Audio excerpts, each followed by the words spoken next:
What's going on, everybody? Wait for some people to filter in here. I'm very excited once again to be joining you all for the CFL Draft here in 2023. Don't know. I'll say right off the bat, I know nobody's in here as of yet.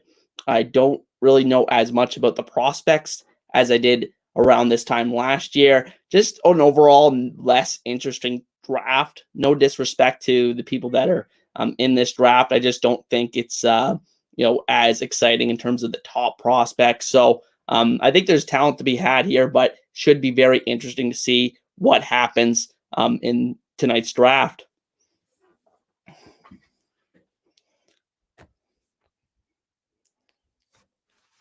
So as more people join here, I'm going to be going, on the whiteboard here, I have the draft order. Then I want to go over a couple of the top prospects that, other analysts that are not me have billed as top prospects for this year's draft. And then go over a couple of the mock drafts that I was able to find on the web there.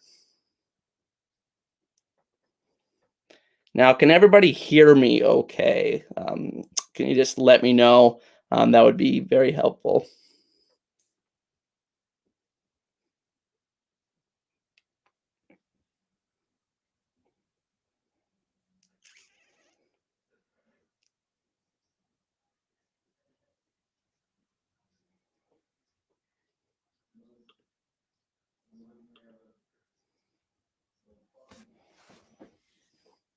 I'm also trying a new streaming setup here. It was a little bit different the last time I did this a year ago. I actually had a TV in my room. Now tonight I'm just going to be watching on my phone here while I stream with you guys and announce the picks accordingly. Fortunately, only going to be staying for the first two rounds of tonight's draft, just because I just don't really feel comfortable evaluating past the first two rounds of this year's draft. I really wouldn't be, talking out of any knowledge. So, out of respect for, the prospects in this year's draft, I'm just going to cut it after the first two rounds tonight. But wanted to hang out with you guys for a bit. Hey, Michael, how's it going? Alex, just, trying out the new features here on the live stream. Yeah. Very, very excited to do this more often. I'm planning on doing this a lot this season. I want to do a live stream after every week, recapping the games, perhaps even having some guests on. So very excited. Malcolm coming here for the second straight year. Welcome, Malcolm.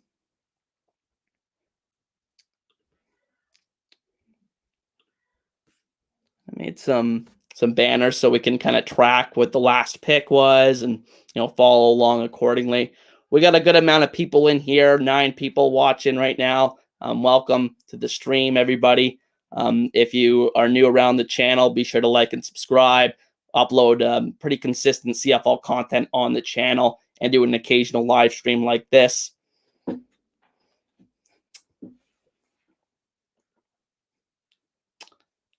So I'm actually going to probably just go and get started here.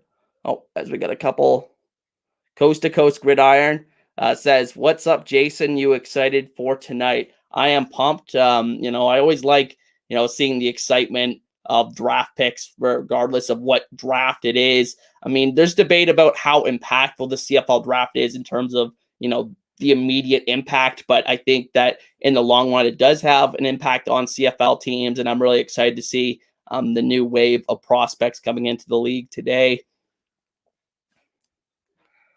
Malcolm says, "Glad someone is covering the CFL draft." I think there's quite a few people that, maybe not as much coverage from the network as you would hope. The TSN I'm talking about, but I think, the guys over on 3 Down Nation, they do a pretty good job. I would recommend watching their stream once mine is done for the rest of the rounds, if you guys want to watch that. Westerbeck says, "Thanks for covering this. I am unable to access TSN." That's what I'm here for. I, just wanted to bring this to you guys, and I'm excited to be with you guys here tonight. And want to do this more often, have more interactive events like this on the channel. So really happy to be here with you guys. So I'm going to go and get started with the order of tonight's draft. And there's some notable trades that really shook up the order throughout the year of this first round in particular. So let's start with number one, which was the Ottawa Red Blacks. They hold the number one pick in this year's draft, having the worst record in the CFL last year. Edmonton has the number two pick, so that's straightforward. Saskatchewan at number three owns their pick as well. But at number four is where it gets a little bit interesting. Calgary actually owns this pick because of the Bo Levi Mitchell trade. You saw them switch first round picks with Hamilton. Hamilton now owns the sixth pick, which originally belonged to Calgary. Calgary gets Hamilton's fourth pick as part of that deal. So, Calgary with a slightly better pick here in the first round. So I'm excited to see what they do with it. Montreal's picking at 5, and then Montreal's again picking at 7 via the Vernon Adams trade. That is the BC Lions pick originally. And then at number 8, Winnipeg has their own pick. And then at number 9, Toronto's pick was actually traded to BC as part of the Jordan Williams trade. Jordan Williams, of course, being a former number 1 overall pick in this draft in 2020. So, very interesting in terms of the shakeups and how these trades have affected the first round tonight. And let's see if there's any real gems that are uncovered here. Malcolm says, do you think any of the Canadians drafted in the NFL will get selected in the first 2 rounds? Probably not. I think that, even though some people have said, and honestly, it's not just me saying this, it's, actual CFL GMs, the talent in this year's draft is not seen as very deep. Even with that being the case, I don't see any of the 5 guys that were selected in the NFL draft this past weekend being selected in the first 2 rounds tonight. But I do see some of these guys getting selected later on just because of the lack of depth that, guys like Chris Jones and Danny Machocha, 2 guys that are very, plugged into this whole, Canadian talent in the league. I think that, even those guys are really saying that. So, I think with that being said, I think some of these guys will probably find themselves into the later rounds tonight. So I wanted to talk about some of the needs that these teams have tonight. So Ottawa, with the first pick, I could see them going offensive line because I think there's a particular prospect, Dante Bull, that I think could fit their mold because I think they have a need at tackle, and I think he projects maybe as a tackle at the next level. They don't really have a huge need on offensive line, so which is why I didn't put it down as one of their 2 major needs. I put defensive line.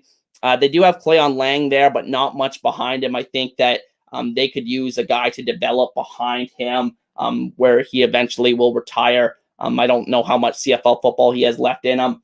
I have wide receiver as a need for Ottawa as well. I think, they have some names there, but I don't think they have that true, star guy. And, with the number 1 pick, if they feel there's a guy that could be that, one of the best Canadian receivers in the league, I think they may, swing for the fences and try to get that guy. Edmonton, I put their needs as offensive line and linebacker. I think they could use a piece or 2 on that offensive line. They have invested in that the last couple of years via free agency and the draft itself, but I think they could still use a player or 2 on that offensive line just for depth purposes and potentially for a guy to break out into the future for an upgrade. And then linebacker, I think, is an obvious need for them as well. This team really struggled on special teams last year, and linebackers are really crucial to CFL special teams. Having depth in that regard, I think, could help the Elks going into next year. Saskatchewan, I think offensive line is an obvious one. People are already going to point to that. Even though they did some stuff in free agency, bringing in Peter Godber, I think they could use another piece there on the offensive line, another top-tier prospect. Defensive line, I see as potentially another area that they could go. But I think they have other needs on this roster as well that could be addressed. Maybe when you're picking this high that you're going to swing for the highest potential player regardless of position. So I'm really interested to see what Saskatchewan does at number 3. At number 4, Calgary is an interesting one. I put defensive back and linebacker. Linebacker in particular stands out to me because I don't think they have much behind Cameron Judge, and I think they could really use another guy there. I think they have Josiah Shackle, who they took last year, but I think they could use even another player there. Again, linebacker is very important to special teams, and if you're starting a linebacker, it's even more important to have depth there. Then I think Montreal, I put linebacker. They just had the retirement of Chris Aki the other day, was a really crucial part of that team's ratio.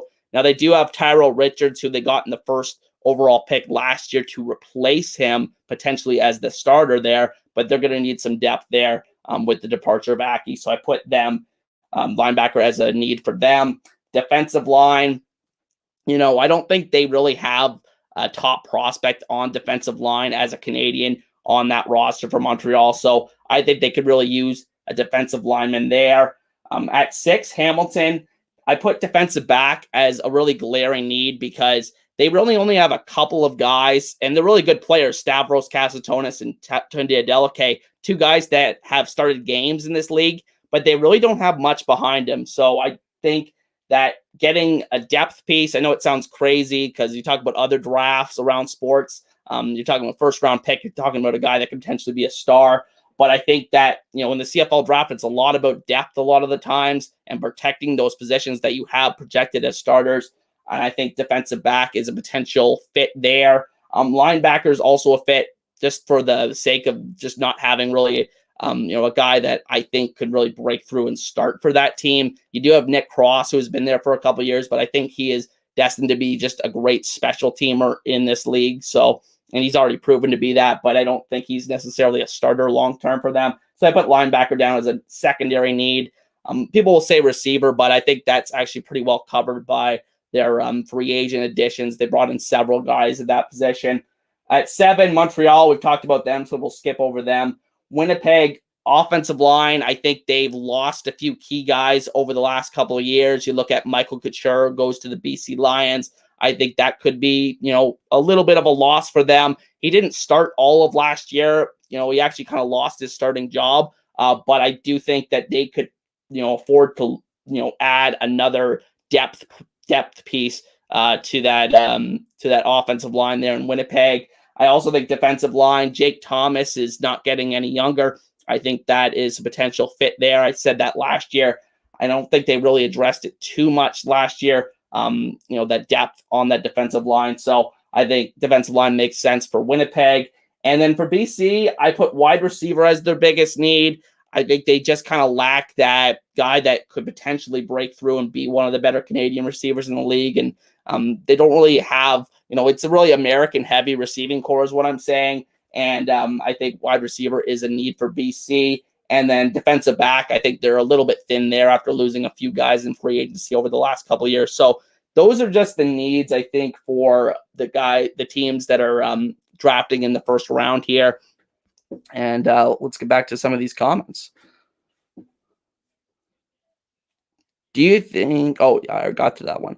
Will the draft only be on TSN? Yeah, it's unfortunately, other than draft streams like myself or, 3 Down Nation, or I think Canadian Football Perspective also does one. The official broadcast, the only feed there is TSN, and that's usually the case for most CFL related things like that, the games and everything like that. So unfortunately, that's the case. Yes.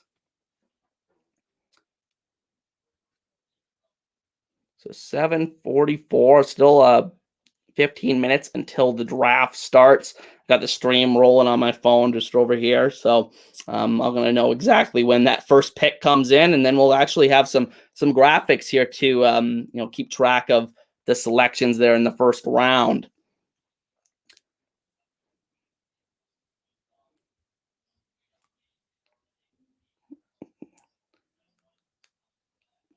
So let's go over some of the top prospects of this year's draft. This is a list via JC Abbott, who is a writer for 3 Down Nation. I really respect his opinion because he's actually coached Canadian football pretty extensively, still does. And, he's just very well researched, I think, in terms of the Canadian prospects every year. He's probably the best source you can find out there to get in-depth information on a lot of these prospects. So let's look at his top 10. He also has a top 25 just over on 3downnation.com. So the top 10 here, the top 5 prospects, I'll say this right now, they're probably not going to be selected tonight, at least during this stream that I have the first 2 rounds, because these top 5 guys all went in the first, not in the first round of the NFL draft, in the NFL draft last weekend, just all together. So number 1 is Matthew Bergeron, offensive lineman from Syracuse. He went in the second round to the Atlanta Falcons. Number 2 is Sidney Brown from Illinois, a defensive back who I believe went in the third round to the Eagles. And then at number 3, it was Sidy Sow, offensive lineman from Eastern Michigan, who I believe went to the New England Patriots in the 4th round. Correct me if I'm wrong, guys. I'm just remembering that off the top of my head. Chase Brown, running back from Illinois. Yes, Sidney and Chase Brown, twin brothers. Chase Brown had an amazing season last year in college at Illinois. He went in the 5th round to the Cincinnati Bengals. And then number 5, Tavius Robinson, a defensive lineman from Ole Miss, went to the I forget what team he actually went to in the 4th round in the NFL draft. So, if anybody knows the team he went to, please put that down in the chat. But those top 5 guys, I don't think are going to be selected in the first 2 rounds tonight, like we were talking about earlier. But then the last half of this top 10 is a little bit interesting. So at number 6, you have Jared Wayne, who's a wide receiver from Pittsburgh. He signed an undrafted free agent contract in the NFL. So he was a guy that people were kind of circulating and saying maybe he's the number 1 pick for a while there, for a few weeks there. But he had a good pro day and it increased his draft stock. So he signs an undrafted free agent contract. He's almost certainly not going number 1 just because of the risk that you may never see him. He catches on down there. But I think he still goes in the first 2 rounds tonight. Teams usually are not too scared away by those undrafted free agent contracts, but usually it prevents a team from taking you in the top 3 or 4 picks. And then number 7 is defensive back Jonathan Sutherland from Penn State. He's another guy that was a candidate to go number 1 overall. May still do that, but again, he signed an undrafted free agent contract down south. So we'll see what happens with him going forward, if he's going to be selected in the first round again, still tonight, despite that signing. And then at number 8 is defensive lineman Francis Beamie from Southern Utah. Now, this is a guy that I don't believe signed an undrafted free agent contract. So he may be an actual candidate to go number 1 overall to the Ottawa Redblacks. So keep an eye on Beamie. And then number 9 is offensive lineman Dante Ball from Fresno State. This is the guy I think is going to be going the number 1 overall pick, because he's a guy that projects, because he's such a huge guy. He projects as a tackle at the next level, I think, if he's going to work out in terms of a skill set. Doesn't look like he's going to be able to slide inside the guard. Usually if you're super tall, super big, if you're above a certain height, you're not really a great fit to play guard if you don't have that, I'm kind of talking out of my ass here, but what I'm saying is he's not really a fit to move inside to guard, is what a lot of, experts are saying. So, if he's a potential tackle at the next level, there's not too many great, prospects that come along that can potentially start at tackle in the CFL as a Canadian. So he's going to be an intriguing player to some teams. He played in a lot of games with Fresno State. So we'll see what happens with Dante Ball, who I think will go number 1 overall, if not number 2 overall in this draft. And then number 10 overall on JC's list is Cole Tucker, who's a wide receiver from Northern Illinois. He's a guy that I believe was added late to the CFL draft. But I think he was one of those guys that found out late about his eligibility for it. But he's a guy that I think, will be selected in the first round tonight. Maybe he is the first receiver off the board with Wayne signing that undrafted free agent contract in the NFL. So, those are just 10 prospects that JC Habit has on his list. And Like I said, he has a full top 25 over on 3 Down Nation. I have it in front of me, but I won't go over all top 25 just for time's sake here. But now I want to go over 2 mock drafts that I pulled off the web that were from John Hodge of 3 Down Nation and Marshall Ferguson of TSN/CFL.ca. So John Hodge, I'm just going to go over, excuse me for my dogs are barking in the background here. If you guys are hearing that, I apologize. I've got 3 dogs here at home. Let's get to a couple of these comments here. So Darby says, whoa, I remember being here last year. Well, welcome back. Darby also says, Edmonton is the wild card. No one knows what Chris Jones is going to do. Ain't that the truth? Last year, he kind of, really surprised a lot of people by taking Trey Ford, quarterback, in the first round, which is the highest drafted quarterback in CFL history, believe it or not, for people that don't know. So that was quite a crazy selection last year, but it deserved one, in my opinion. But, that was a crazy moment. So we'll see what Jones has up his sleeve tonight. Malcolm French says, I think Cole Tucker will be a 400 to 600 yard receiver as a rookie. That's what a lot of people are saying from him. He's just kind of a guy that fits the CFL game, but doesn't necessarily have that, athleticism to garner an opportunity down south as of yet. So I'm really interested to see where he goes tonight and how his CFL career progresses.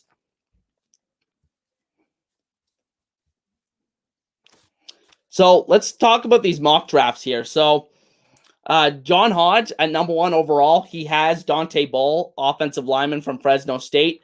And then Marshall Ferguson has Jared Wayne from Pitt. I believe Marshall actually did this a few days prior to the, just after the NFL draft. So I think that his was a little bit, earlier. So Jared Wayne's signing with the NFL as an undrafted free agent may not have happened yet. So I think it'll be interesting to see where Wayne goes once again. And I don't think it's going to be at number 1 overall. And I don't think Marshall would have had that at number 1 overall if he knew he was signing in the NFL. At number 2, Marshall has Edmonton taking defensive lineman Lawal Agawak from TCU. That's a guy that didn't really play a ton during his time with TCU, but he has that pedigree playing at a bigger school, which a lot of CFL GMs tend to favor. So we'll see if he goes at number 2. John Hodge at number 2 has defensive lineman Francis Beamie from Southern Utah, who we talked about a few minutes ago as a potential guy that goes really high in this draft. At number 3, John Hodge has defensive lineman Lawal Agawak, who we just talked about at number 2 for Marshall from TCU, going at number 3 to Saskatchewan. At number 3 for Marshall has Dante Bull falling here for the offensive lineman from Fresno State. Should be interesting to see where he goes. At number 4, with Calgary's pick via Hamilton, Marshall has Jonathan Sutherland, defensive back, Penn State, going there. And I'm instead of flipping back and forth, I'll just read the rest of Marshall's here. At number 5, he has Francis Beamie. At number 6, he has Cole Tucker going to the Hamilton Tiger Cats. At number 7, he has linebacker Michael Broderick out of Montreal going to the Montreal Alouettes. Big surprise there. Danny Machocha, former Carabin coach, who's now the GM with the Montreal Alouettes. So likes to stockpile his Montreal players. And then at number 8, Ferguson has defensive lineman Lake Corte Moore out of UBC as one of the coolest nicknames I've ever heard. Lake Superior. Had a good chuckle at that one. But, he's a big guy at defensive line, really earned the nickname there. And then at number 9, Ferguson has defensive lineman Anthony Bennett out of Regina going to the BC Lions. So that's Ferguson's first round of his most recent mock draft. And then Hodge's last 5 picks here. At number 5, he has, at number 4, he has offensive lineman Philip Grohovic out of Western going to Calgary. At number 5, he has wide receiver Cole Tucker out of Northern Illinois going to Montreal. At number 6, he has offensive lineman Evan Florin out of Queens going to the Hamilton Tiger Cats. At number 7, the Montreal Alouettes he has the Montreal Alouettes taking linebacker Michael Broderick as well. Same thing as Ferguson there. At number 8, he has defensive lineman Lake Corte Moore out of UBC going there to Winnipeg. And at number 9, he has defensive back Siramon Harrison Bagayogo out of Guelph going to the BC Lions. So those are just a couple of mock drafts just to give you guys an idea of who are some of the prospects that may go in this draft. Sorry, I'm a little bit all over the place, guys. My dogs are just barking like crazy in the background. So apologize for that once again, guys.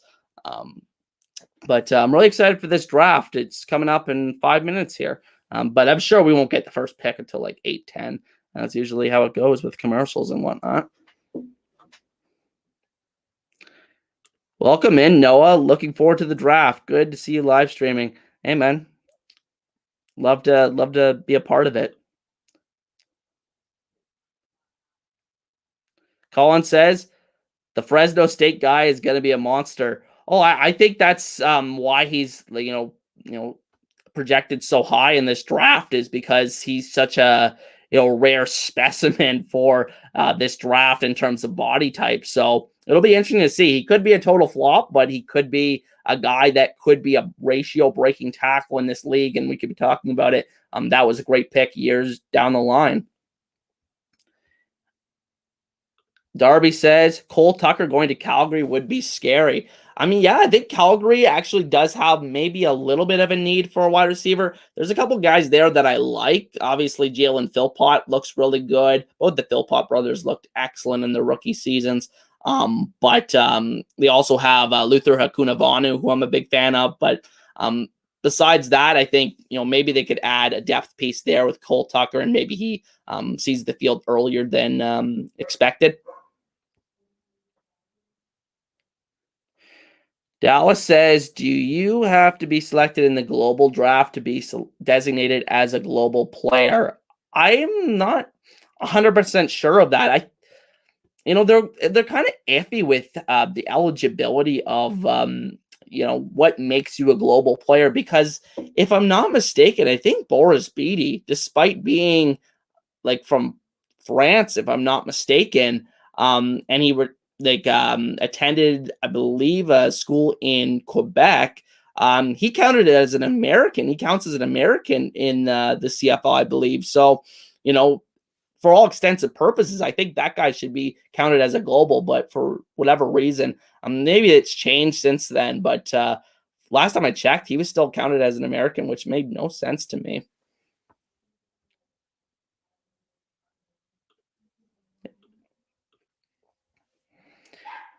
Yeah, it is. It is a very the whole global draft process is kind of strange to me. That's why I don't really cover it too much on the channel. I just don't think it has. It sounds mean, but I think it doesn't have that importance yet in terms of building your roster. I mean, you do get some really good special teams players out of that. There's been excellent punters to come out of that draft already, but should be really interesting to see if more impactful players come out of that draft in future years.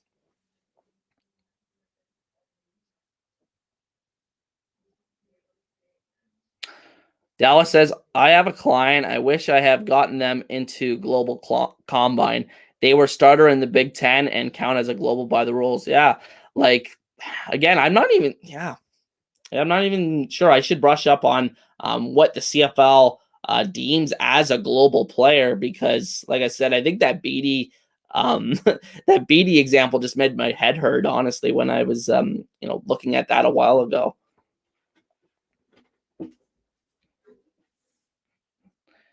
I think before the draft starts, guys, I'm just going to run and get some water. I'll be back in 1 second.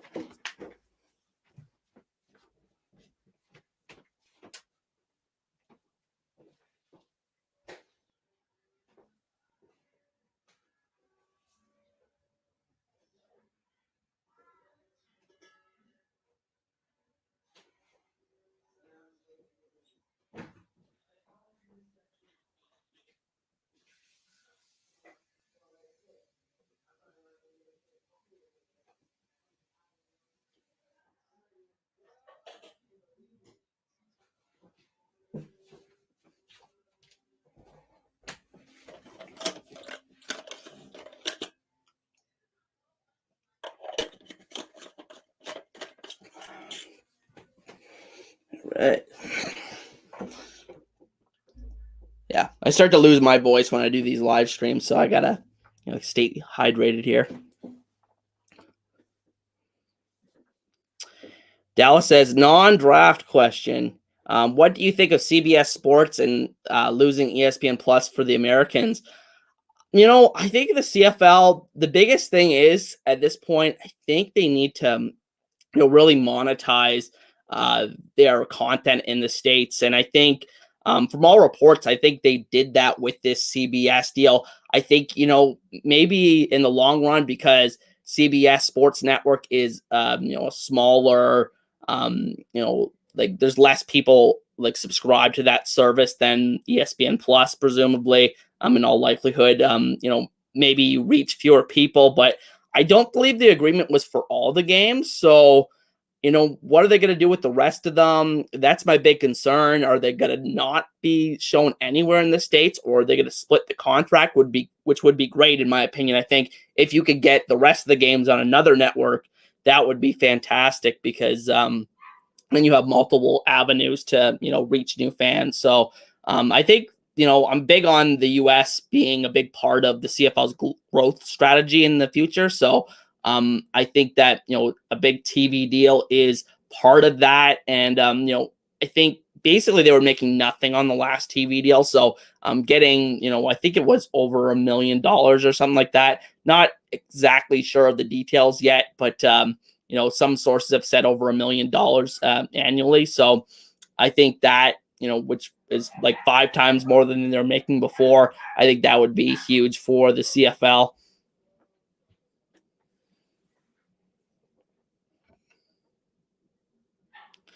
Yeah, Darby says, think it was only for 40 games. I think it was actually 34. I don't know why I oddly remember that. I think it's like 34, but yeah, around 40 exactly.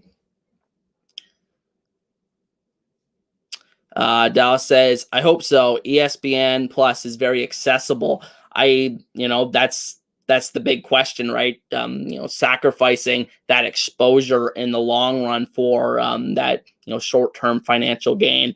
I think that the CFL does need to, like I said, seek out the biggest possible deal possible. But at the end of the day, maybe that could hurt them in the long run. Who knows? We'll have to see how the deal works out, and how good of a partner CBS Sports Network is for the CFL, which could be great.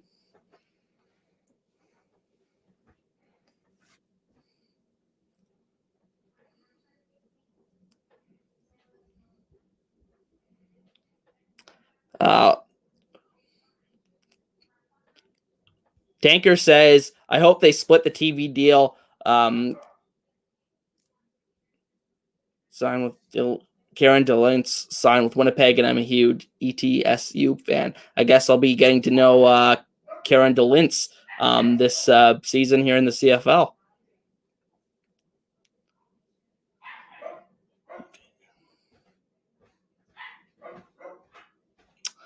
Any prospects you think will be sleepers in the draft?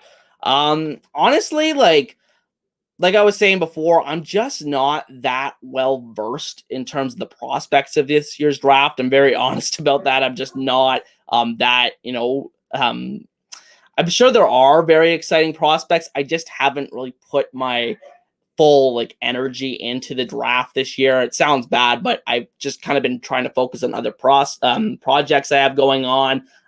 Got season previews coming up soon. I'm going to be a little bit different than the past couple of years. I'm also doing the CFL top 50 players list. So, I just haven't been as well versed in terms of the prospects deep in this draft. I know, probably around the 15 or 20 prospects, but then, beyond that, my, memory is just not very fuzzy in terms of names and guys that I recognize. Oh, Kayron. Kayron is how his name is pronounced. Thanks, Tanker. Appreciate the correction there. All right, so I got the draft here on the broadcast. So just waiting for the first selection here, and like I said, I will have a little bit of graphic for whatever the last pick was. So excited for we got Farhan Lalji, we got Randy Ambrosi up here on the screen here. So excited to see the draft get underway once again this year.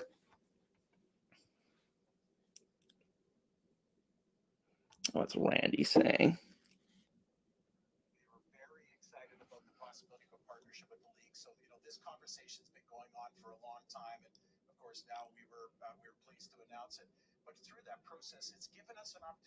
Oh, I think he's talking about CBS Sports Network right now.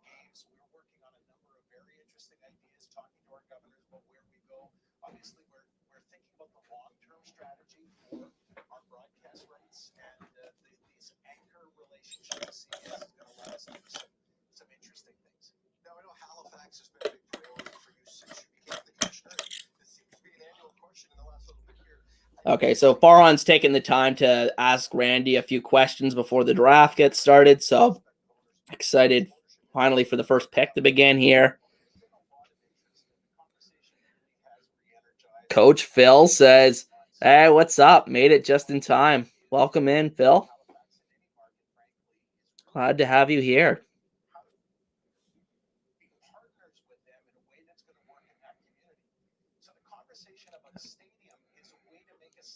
Anybody know the score of the Leafs game? It's funny. I'm not even a Leafs fan, but I'm very interested to see how this whole season ends up for them.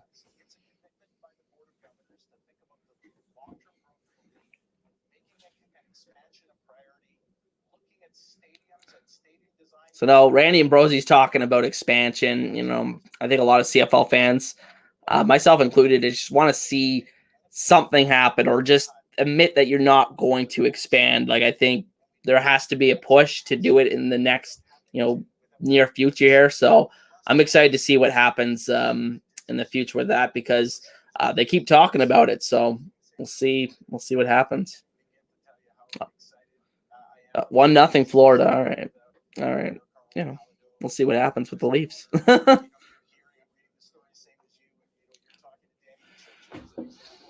Oh, yeah. I don't know.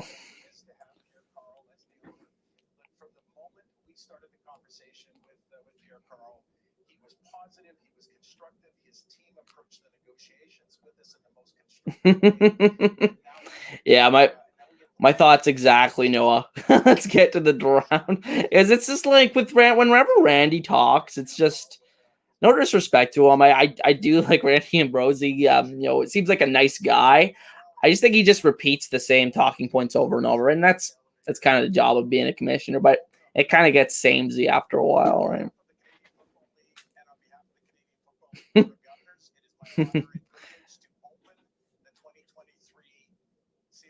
All right. CFL Draft is now open, apparently. The Ottawa Red Blacks on the clock.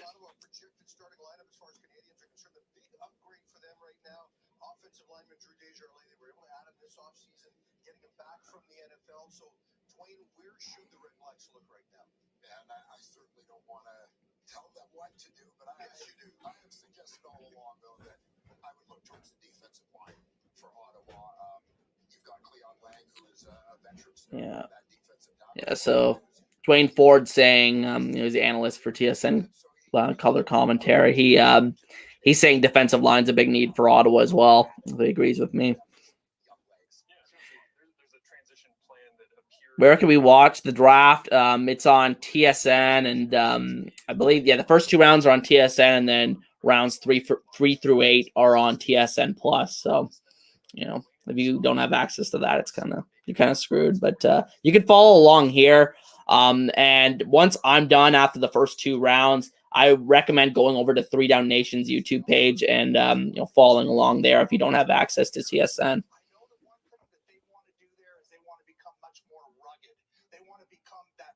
Noah says, "Who do you think goes number 1?"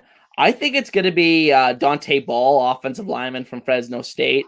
I just think that they kind of have a little bit of a need at tackle. So, with Eucombre Williams not looking like he's coming back.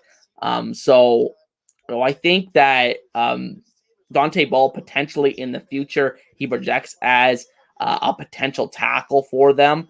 Like I said, he had, I was saying before, he doesn't really have that ideal size to play guard potentially. So I think that if he's going to play in the CFL, it's going to be at tackle. And if you're a team that believes in his ability to do this, to turn him into that player, I think you could take him because there's just not that many Canadian players in the league that are capable of playing the tackle position currently. Plus Ottawa, it's different regimes, but I think they've had a history of taking offensive line in the first round pretty consistently. If not, I think there's no way he falls past Chris Jones at number 2. I think he's kind of just like that traitsy player that Chris Jones really likes to see. So Wenzel says, I have a friend that might get drafted tonight. Who's your friend?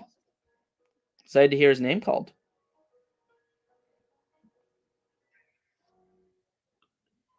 The Subway series. 35 people watching here, guys. Bravo, honestly. I'm always blown away with how many people actually join these streams. That's why I really want to do this more often. I'm planning, if people didn't hear what I had to say earlier, I actually plan to go live after every week of the CFL season this year, recap the games, perhaps have some guests on. So I'm excited for that this season, to go live more with you guys and be more interactive. Riley Gabriel from Acadia University. So we'll keep an eye out for that name. And if it gets called tonight, maybe it's not going to be called by the time I'm done doing this live stream, because I'm only here for the first 2 rounds, but perhaps later tonight.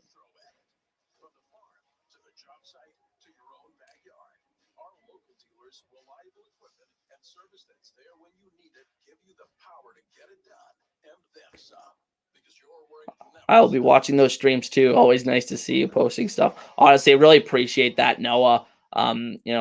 Just all the people that watch this channel just make me so humble for, it just blows me away all the time. So really, really glad for you guys to, come and watch me. So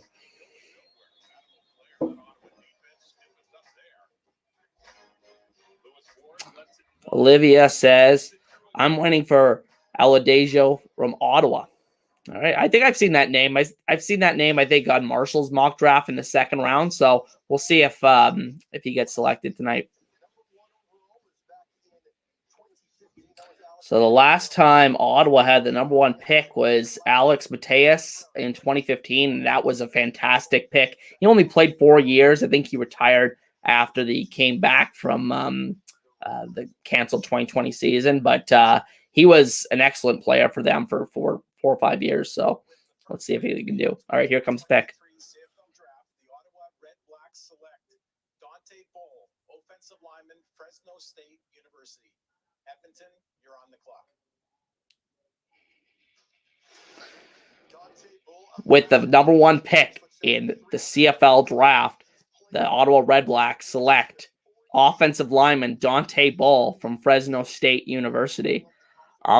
So as I was just saying, this was, in my opinion, guys like this with this body type just don't come around that often. And I think with that ability to potentially play tackle the next level, Ottawa history of taking offensive linemen in the 1st round. They did last year with the 2nd overall pick, I do believe, Zach Pelios. So, it made a lot of sense for Dante Bowl to go at number 1 here.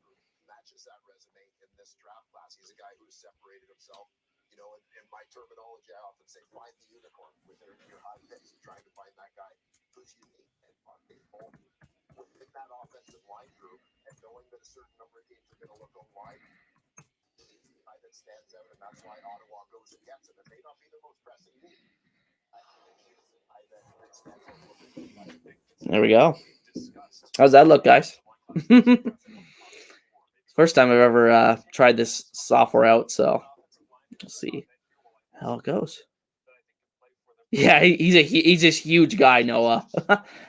They don't make human beings like him.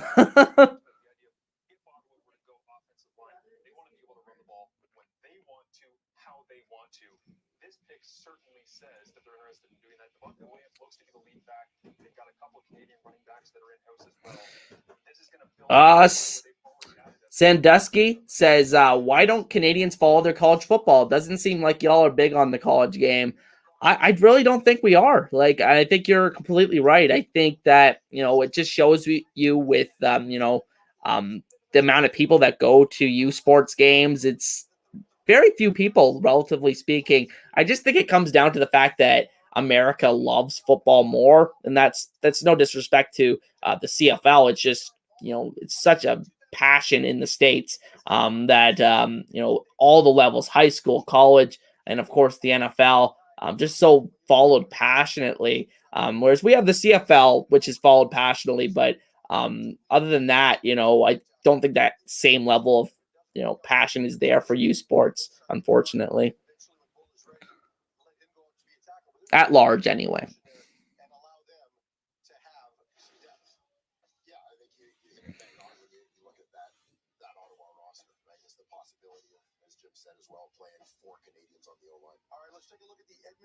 So Edmonton on the clock here at number 2. I think I'm trying to think. Now that Dante Ball's off the board, I don't know. I don't know, because a lot of those top prospects that Abbott has there in the top, back at half of the top 10 there, just they don't really fit, in my opinion, too much with what Edmonton has going on. But perhaps a guy like Francis Beamie is a guy they look at, who was a pretty productive player when he played at Southern Utah.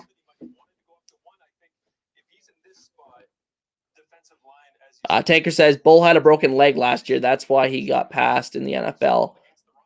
Yeah, I did hear about that. Yeah, because guys like his skill set, like, just rarely get passed over in the NFL draft either, regardless of how raw they are or etc. like that. So, very interested to see how he progresses in the CFL now with Ottawa. Lual Agawak is another guy that has been mocked from TCU, defensive lineman to Edmonton with this pick. So we'll have to see. So TSN has their needs as offensive line, defensive line, and wide receiver. I had offensive line, linebacker as a big need for them. They can kind of go all over the place, because I do think Edmonton arguably has some of the weaker Canadian talent in the league. No disrespect, but I don't think they compare to a lot of other teams in the league. So they can kind of go best position available potentially. All right, we're going to a commercial break here on TSN. So, they're going to stretch out these picks to, get their commercials in.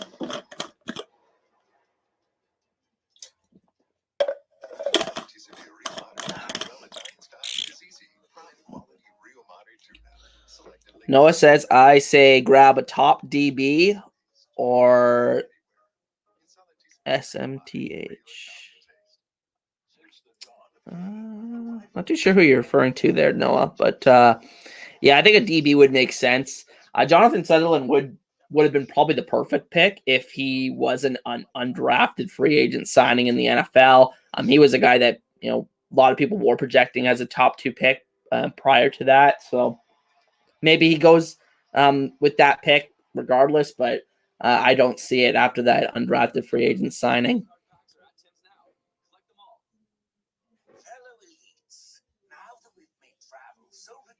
Oh, something. My bad.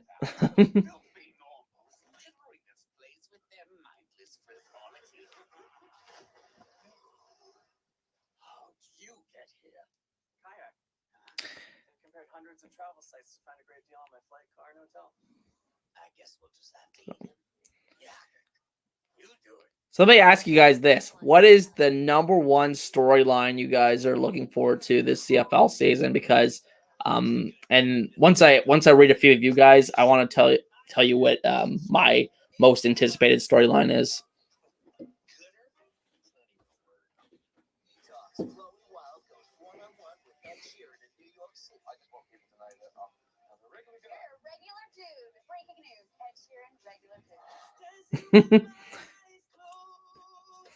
While we are in commercial, what do you think of the specialist draft? I mean, global draft.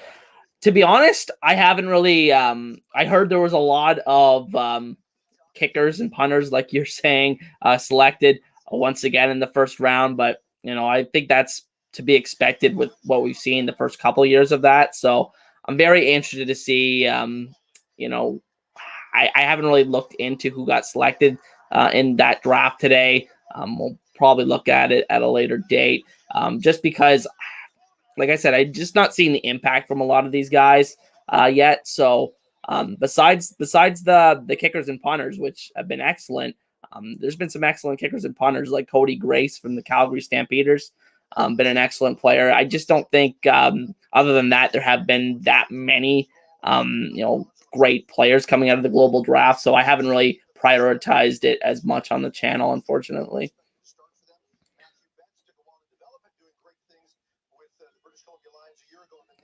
Malcolm says, can the Argos repeat or will they flame out? I absolutely cannot wait to see what happens with Winnipeg special teams. Do they give Legio another shot? They are an insane number of specials on the roster.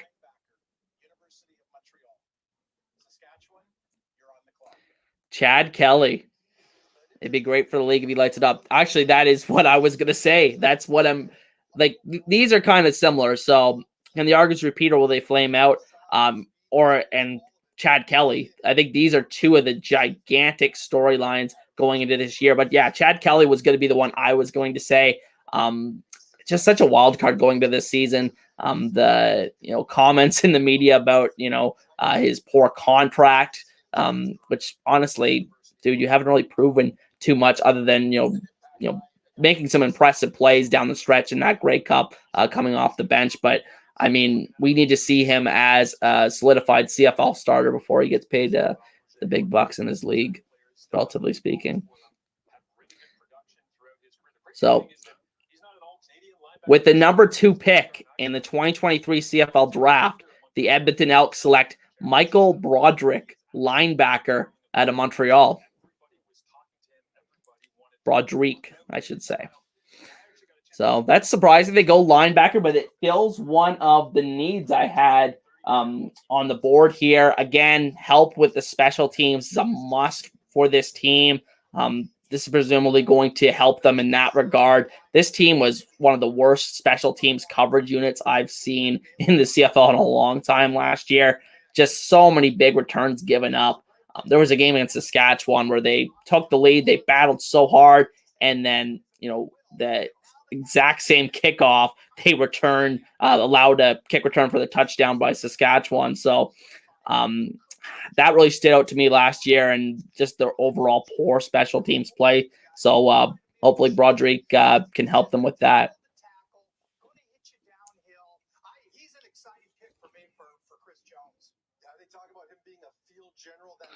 Wow. Noah, well, I can't blame you. The Elks drafted a 36-year-old kicker second overall. Wow. Not gonna lie, that makes the league kind of look bad. Darby says very Chris Jones pick. Yeah, I agree. He's kind of zigs while the rest of the league zags. Coast to Coach Gridiron says, how good can VA be in BC with a full offseason to prepare and the weapons he has? I think that is a big question as well. And, obviously people are going to ask the question, how long does he have? He struggles out of the gate. How long until they turn to Dane Evans? So I think both those guys kind of have similar inconsistency issues, streaky. I do prefer Vernon Adams out of the two guys, but, it's not like there's a huge gap either way, and I could see both starting games for the Lions this year.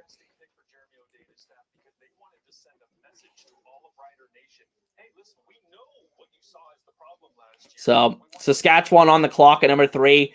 I think they go offensive line here. maybe Philip Grohovic out of Western is a potential fit there. I just think that they need more bodies on that offensive line, more investment.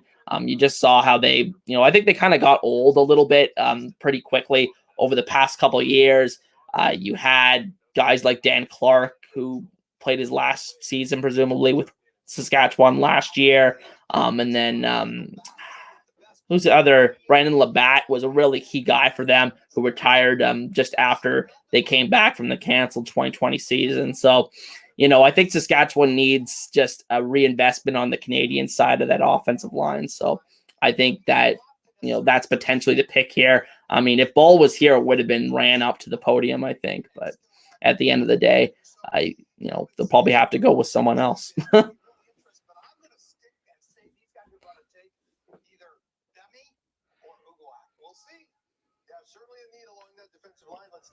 When do you think we'll see the first long snapper get picked?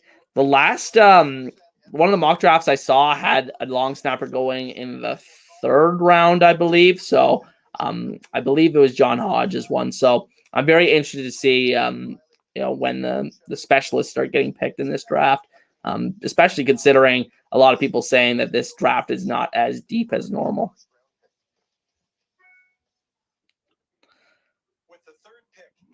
My teacher is Michael Broderick. That's sick. That's awesome. That's actually awesome. Congratulations. That's really cool. With the 3rd overall pick in the 2023 CFL Draft, the Saskatchewan Roughriders select defensive lineman Lake Corte Moore out of UBC. Yeah, so this is an interesting pick. Also, I'm not keeping up here at all. I'm not keeping up with this thing at all. But what am I doing? Still trying to figure out how to use this thing, guys. But that's a very interesting pick for Saskatchewan. He also has one of the coolest nicknames I've ever heard, Lake Superior.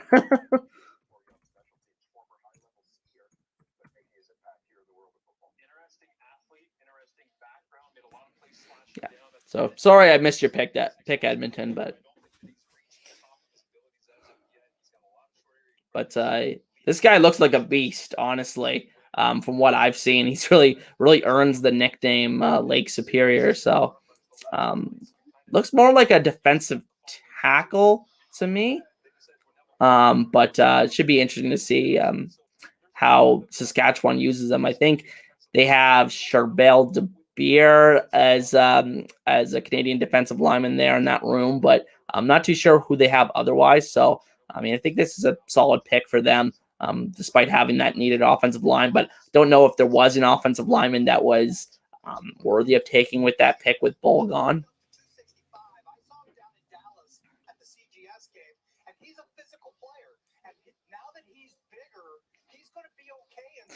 Noah says Corte is great for special teams too, which is always a big consideration at the top of this draft. You want impactful guys that not necessarily going to start for you year one, but can be guys that are usable and dressable on special teams. And because you only have a 46-man roster in the CFL, and so you can't have guys that just aren't, startable or guys that you can play on special teams. So that's such a big part of it. And apparently Corte Moore can do that.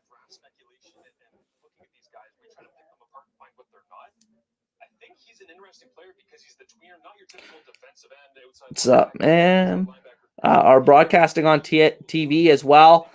So, yeah, TSN has the official feed of the draft where they're announcing the picks, and I'm kind of have that on in the background as I'm reacting to the picks here.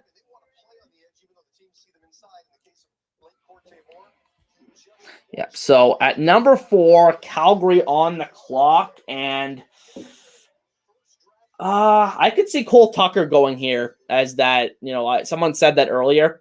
Cole Tucker to Calgary could be scary, but I think that could make a lot of sense here because I like a couple of the guys that they have on that roster as Canadian receivers, Jalen Philpott, Luther Akunavanu. But they did lose Richie Sindani in free agency. not a huge loss in my opinion, but still a guy that was there for a number of years, filled a special teams role for them. So I think Cole Tucker could make sense for them at this spot as a wide receiver to fill in there in Calgary.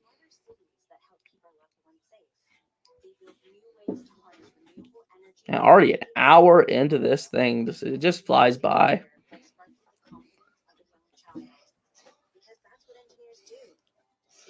So see, I'm a Red Wings fan here.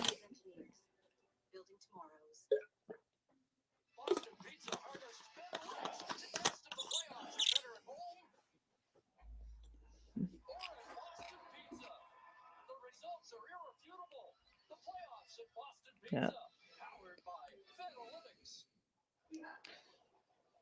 So I'm trying to think who else they could potentially fit. You have Derek Wigan, who's getting up there a little bit in age at defensive tackle. He's long been a stalwart there, but potentially you could draft a guy to develop behind him. Yeah, there's not too many guys that make a ton of sense for Calgary at this spot. I do have defensive back and linebacker as the potential needs here, but maybe there's a guy I'm not thinking of. Like I said, I'm just not that well versed in the prospects of this year's draft, guys.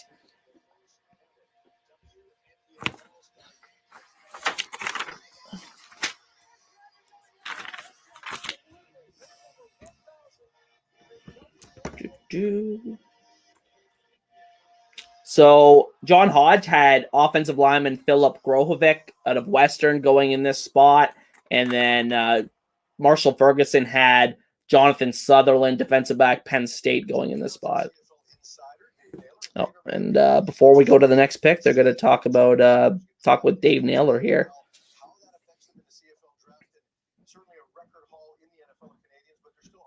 Oh, they're talking about how 5 Canadians went in the NFL draft, a record. Congratulations to all those guys, and excited to see what they do in the NFL as well. I'm a big NFL fan as well.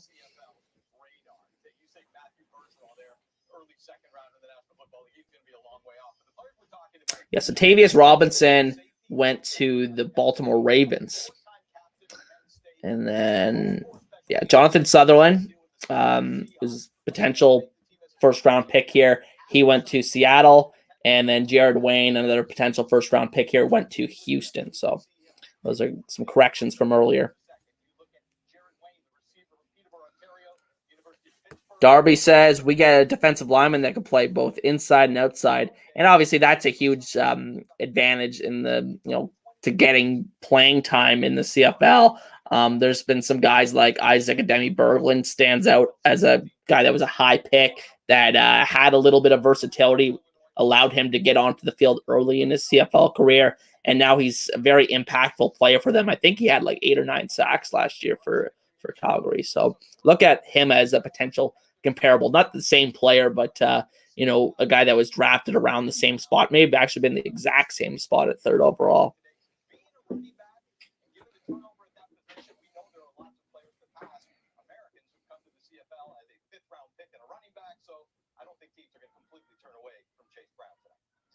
Here, Dave will be back later in the show to talk about the veteran Americans, that new rule of the CBA, and how it might be implemented in the coming season.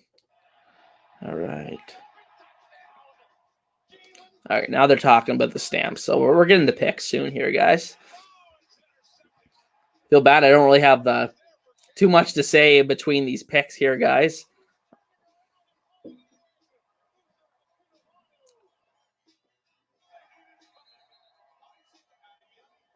Oh, there's Isaiah Demi Berglund. They're showing on the live stream there. As mentioned, Dave Dickinson's first draft as general manager. Here's what John Hufnagel did in his last 5. All right, that's a notable thing for Calgary this year that that John Hufnagel is no longer the GM for this team. It is now head coach Dave Dickinson that's going to be doing both roles. So we'll see. A lot of people criticize Calgary's offseason with some of the guys that they lost. I think that's fair, but I do think that they do have an ability to, get the most of the guys that they do bring in. The Calgary Stampeders select Cole Tucker, wide receiver, Northern Illinois University. Montreal, you're on the clock. With the 4th overall pick in the 2023 CFL Draft, the Calgary Stampeders select wide receiver Cole Tucker out of Northern Illinois.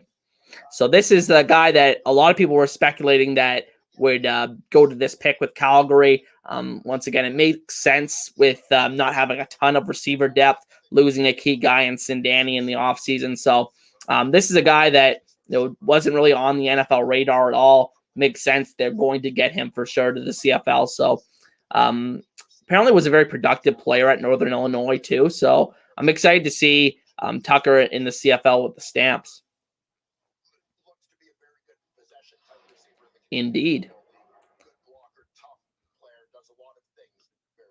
Very consistent possession receiver for you. He's not going to blow the top off, but he doesn't have to in Calgary. That's the great thing. And to me, this signifies the transition of being the starting quarterback of the Calgary Stampeders. That is a perfect fit for what he did. He became the starter last year, taking over in the middle of the season from Obi Mitchell, who of course ends up getting moved on to Hamilton. It's a lot of high percentage throws middle of the field. It's very similar to the trends that you see from Trevor Harrison's time in Montreal and elsewhere. Jake Mary is going to be he created some big plays in college, it looks like. Just from the few highlights there, obviously.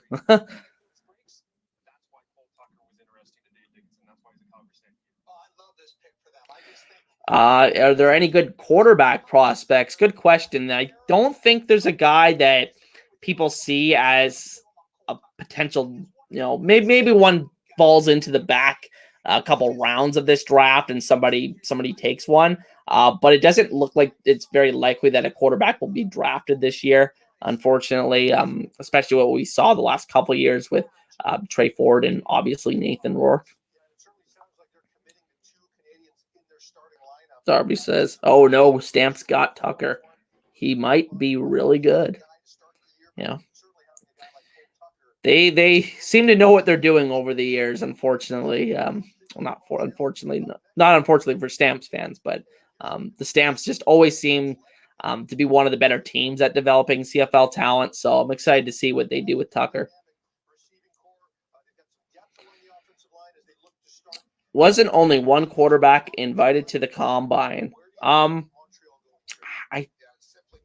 trying to think who that was. Was it that Waugh guy from Laval or I'm really showing my lack of knowledge here with U Sports prospects here. So I can't say for sure, Darby, but I know that there wasn't that many good quarterback prospects in this year's class. So I'll just stick with that.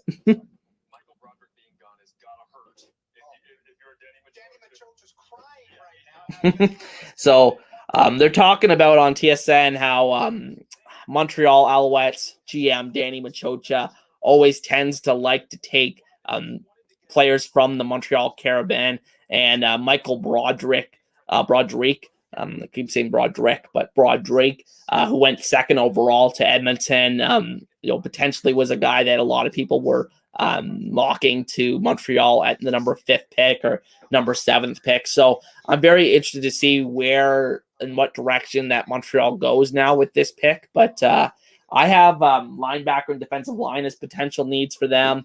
I'm trying to think, are there any guys that really fit this bill? I've heard it's a very strong defensive line draft. So maybe Francis Beanie, believe he's from Montreal or somewhere in Quebec. So I think he might be the pick here if I had to guess. But CFL Draft is like throwing darts.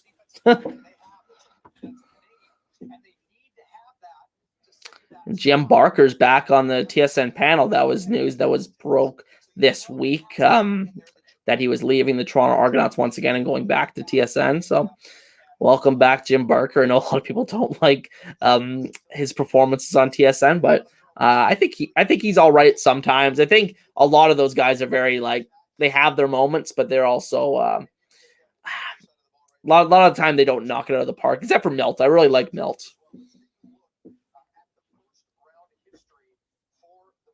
Noah says, I'm so upset I have to wait until round 2 to see my Argos select. Yeah, the Argos, but I wouldn't be too upset. Jordan Williams is a hell of a player. I think is capable of being just an outstanding player for the Argos. And, I understand why BC did it, because they did have a lot of Canadian depth and guys that had proven themselves on the field at that linebacker spot, but was kind of surprised in the same breath that they did trade away Williams to Toronto. But I think Toronto's getting a hell of a player for that first-round pick they traded away. He was productive and he got mixed in. We were joking when we were calling games last season. The percentage of times that Tyson Philpott was on the field where he was targeted was probably the highest of any receiver in the entire Canadian Football League. But what jumps out to me is he was the only first-round pick to play in all 18 games. Right? Like Montreal went out and got Tyrell Richards. He battled through some injuries, but they got a player last year in Tyson Philpott that was a major difference maker for them. And is going to Darby says he's hit and missed the most. Who are you referring to, Darby? Kind of lost track.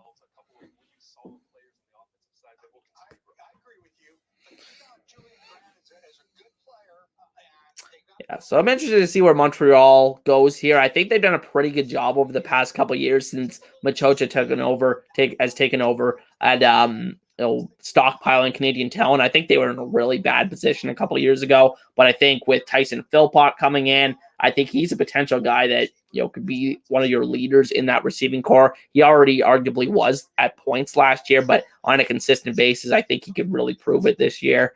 And I think Marc-Antoine Dequoy, that has proven to be a very good pick in the second round. So I think there's some talented Canadian players there in Montreal. I still wouldn't put them in the top 3 or anything in terms of Canadian talent, but I think it's getting there, and we'll see who they select with these 2 first-round picks they have this year.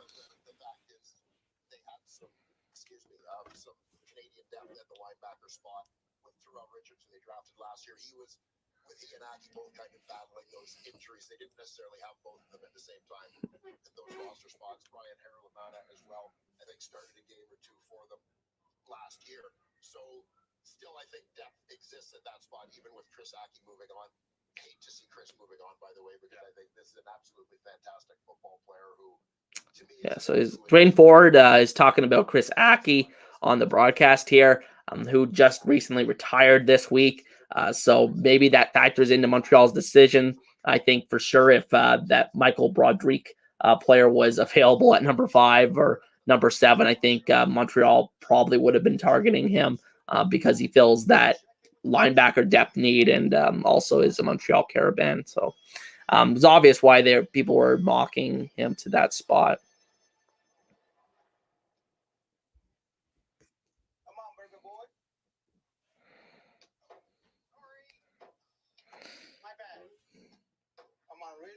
So looking beyond Montreal, sandwiched between these 2 Montreal picks are, the Hamilton Tiger Cats at number 6. And this is my favorite team for people that don't know, new viewers to the channel. And for me, I think the Tiger Cats really need a depth piece at defensive back. Maybe this is the place where you see Jonathan Sutherland go, despite being a guy that, maybe not him actually, because maybe they want a guy that will be immediately there this year, but maybe not have the highest ceiling.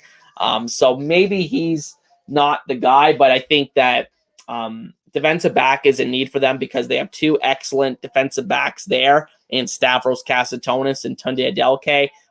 But at the end of the day, I think they don't really have much behind those 2 guys. So I could really see a defensive back piece really being useful for the Tiger Cats this season. Maybe linebacker because, they've kind of, cycled through guys there at that position and don't really have a guy that I think has starter potential at that spot on the roster currently.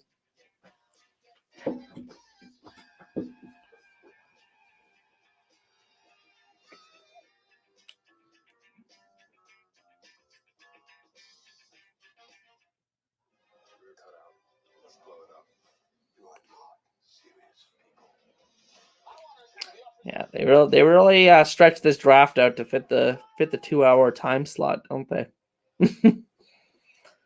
But I'm really liking this streaming software. StreamYard I'm using, as you can see on the screen here. But I'm really liking that I can actually have some kind of graphics for you guys to look at instead of just the whiteboard, right?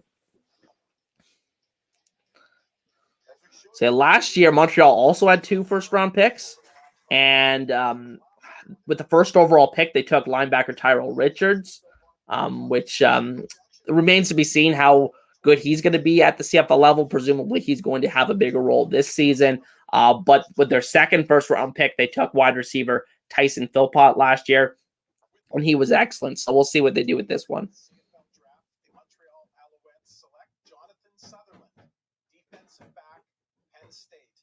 Hamilton, you're on the clock.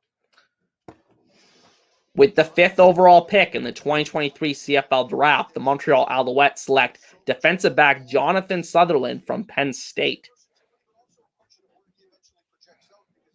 So they take Sutherland. This is one of those guys with NFL interest and has actually signed an undrafted free agent contract. So I believe it's with Seattle, we were saying before.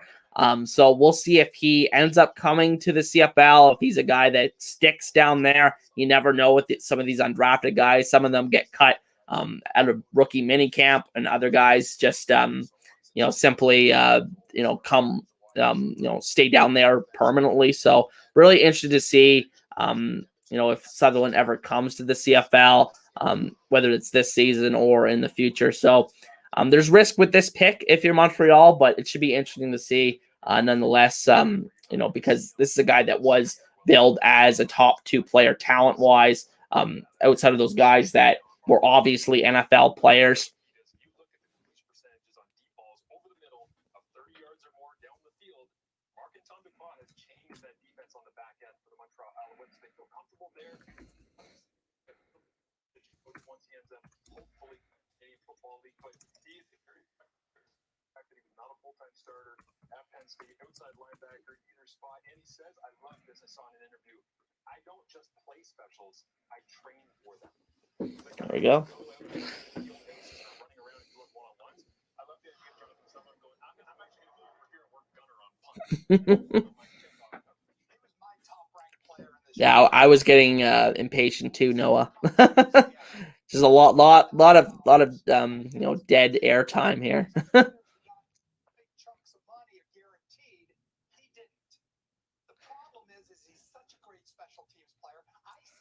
Yeah, that's the question. Honestly, that's the biggest, problem with the CFL draft is that you can't necessarily take the best player. You have to take the best players that are not going to come to the CFL, but it comes to a point in the draft where you're weighing that, like the chances, because if you believe this guy, because there's only so many guys that really look like they're going to be like true impact guys in the CFL draft every year, and once those guys run out, I think that's when you consider taking these guys that have some NFL interest. Excuse me. Throw a little dry here.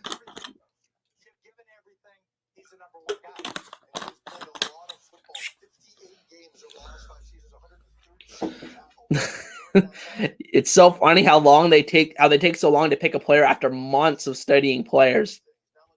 Honestly, it's probably not the GM's choice. I feel like the GMs would like to get this over with pretty quickly. Really in any sport, I'm sure. But at the end of the day, I think it's more about the networks wanting to get their commercials in. And, honestly, that's how they pay the bills, right?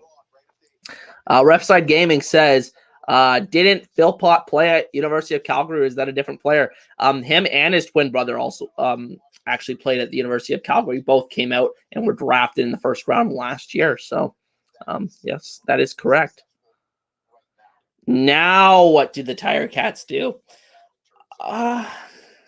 Let's look at what the mock drafts had them doing. So Ferguson had them taking Cole Tucker. He's no longer available.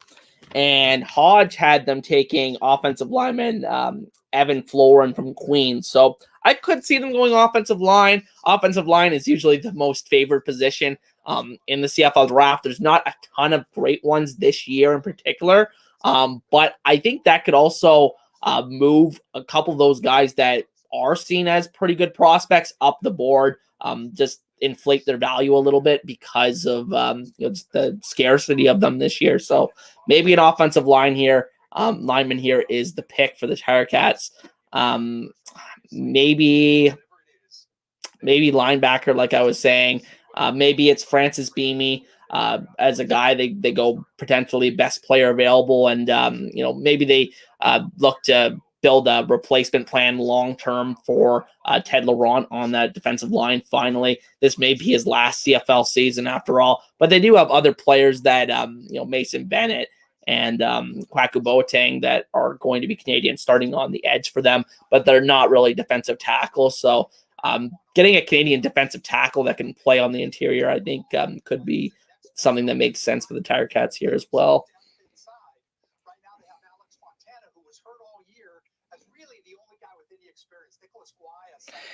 Noah says, and I guess the Owls have another pick to shore up whatever else they need. Might as well take that dude. Yeah, I think that makes sense. I never really thought about it that way, but if you have two picks there in the first round that are really close to each other, odds are, unless Hamilton takes who they really want with that 7th pick, I think it makes sense to take a swing on a guy that may have the higher potential in this year's draft.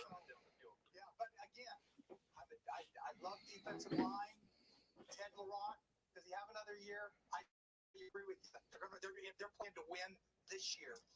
All right, the pick is in. Before we get there, let's take a look at what Hamilton's history has been. Hamilton has probably been one of the worst teams in the league.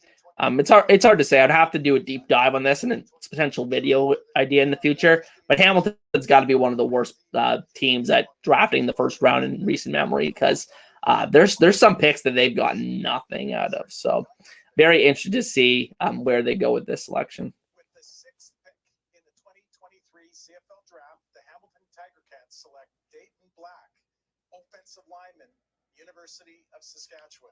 Wow. Montreal, you're on the clock. I did not have this next pick's going where he did. So with the 6th overall pick in the 2023 CFL Draft, the Hamilton Tiger Cats select offensive lineman Dayton Black from the University of Saskatchewan. 6'5", 298 pounds from Brandon, Manitoba. So pretty big guy there, pretty tall guy.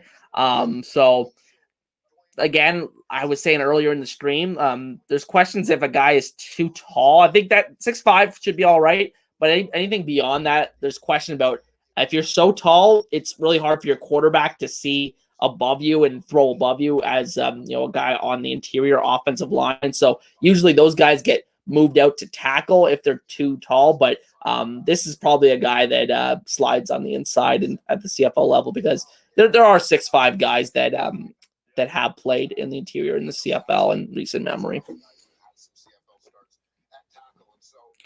Noah says, I agree, Hamilton is the worst. Yeah, like you don't want to hammer on it, but Mark Chapman, that selection was just a disaster. Obviously, never came to the CFL. That was just a botched situation. How do you not, have assurances that this guy's actually going to show up as the number 1 overall pick? And I'm pretty sure they may have traded for that pick that year. So, yeah, not great draft history in recent memory for the Tiger Cats. But, every team has their picks that, tend to work out. But, like if you look deep enough on every team, I think there are some good picks in recent memory. But I think in general, Hamilton has been one of the worst ones in terms of drafting players in the early rounds of this draft. This guy, he just thinks he needs a place he can grow in. In Hamilton, he can do that. Behind Chris Van Zyl will be the greatest teacher of a tackle as there is in this league, and that's exactly what this kid's going to play, is right tackle, exactly like Van Zyl did. Wow, so that is a good insight that Jim Barker just put on this and on the TSN panel there. He says that he thinks that he's going to play right tackle at the CFL level and be taught by Chris Van Zyl. So should be interesting to see Van Zyl, one of the few Canadians, obviously getting really up there in age. I think he's 40 years old, but still playing the CFL, future Hall of Famer. What better guy to teach him, right?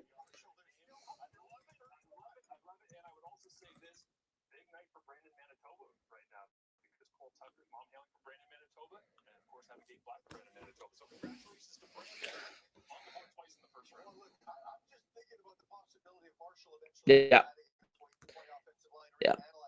Like I said, not I'm not definitely not an expert on these prospects this year. And one thing that also didn't help, there was no live stream of the CFL Combine this year, so I even had less to work on than in previous years. So hopefully that resumes next year, and we can actually do kind of a deep dive and see these players up against each other, which really helped me in my kind of evaluations last year.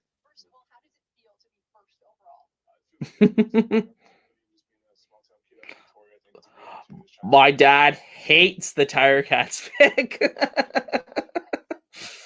Why does he hate it?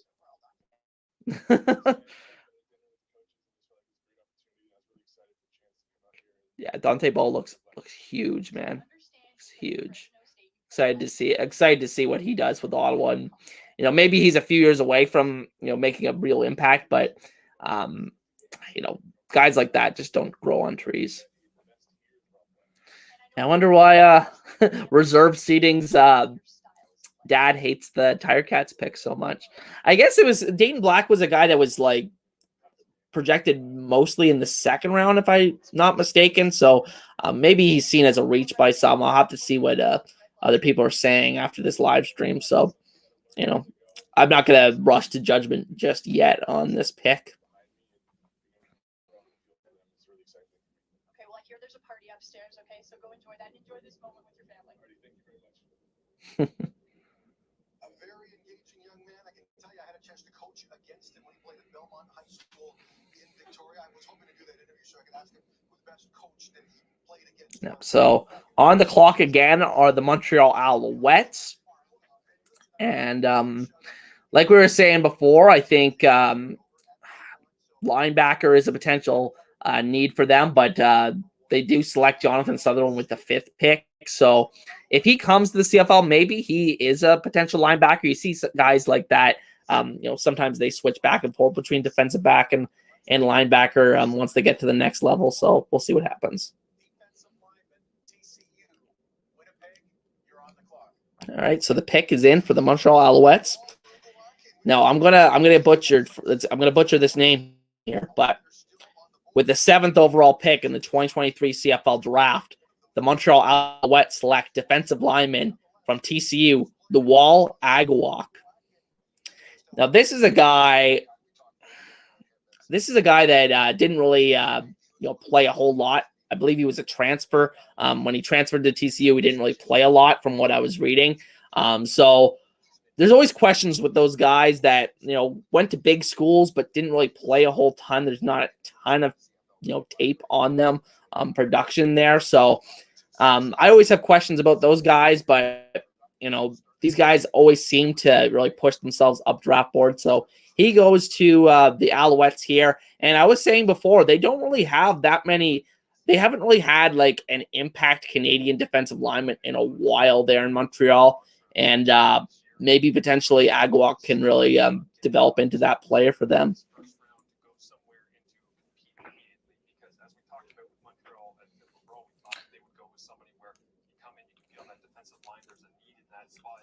He's a pretty good athlete at the weight he should be playing. When he's impressive to me that, like you say, when in 2021 with UConn, the next year he shows up 255, 260, going down and down and down, coach. And I got a feeling right now that Goldthorpe's getting on the phone and going, "Hey, Walker, really?" Exactly. Yeah, there's guys that have that versatility, and that's what the CFL game also allows players to do. Some of those like safety guys that are safeties in the NFL, they can be perfect linebackers in the CFL game, which I've always appreciated.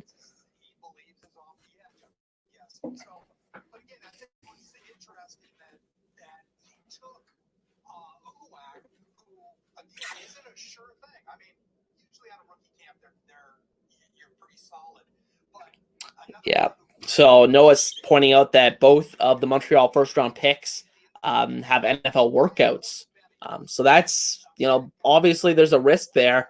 But, obviously they're gambling that both of them, if not just one of them, come to the CFL right away.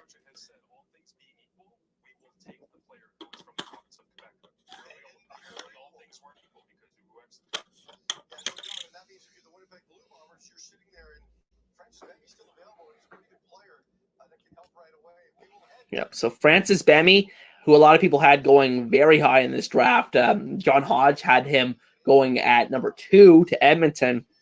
He's still sitting there on the board, so we'll see if he goes in these next couple picks. Winnipeg is now on the clock, and funny enough, I think that's actually a perfect fit for them because I've been saying this for a couple of years. They need to start developing something behind Jake Thomas. He's not getting any younger. He's been such a reliable player there for such a long time, but they don't really have that much depth behind Jake Thomas, so I think a defensive lineman would make a lot of sense for Winnipeg with his 8th pick. Does the Bombers head coach draft his son? Yeah, Michael Shea's son is in this year's draft, but I think he's not. If he's not going to get drafted, I think it's sorry. If he is going to get drafted, it's probably going to be a later round pick, is what I've been reading. Darby does not love the pick here. He says it's risky by Montreal. Definitely a degree of risk, but I think you could argue with the CFL draft, it's pretty risky in general. So we'll see what happens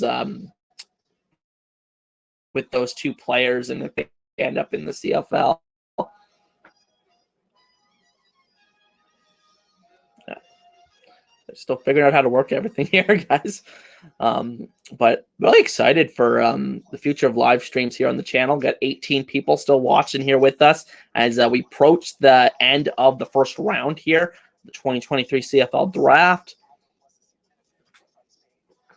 At 9 o'clock Eastern time now.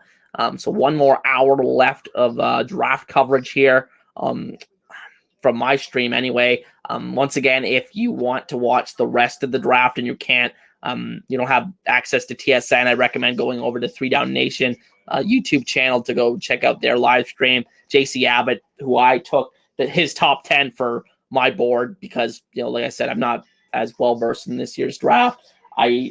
He's going to be over there doing his analysis of the picks along with Justin Dunk. So I recommend going to watch those guys once my stream's done.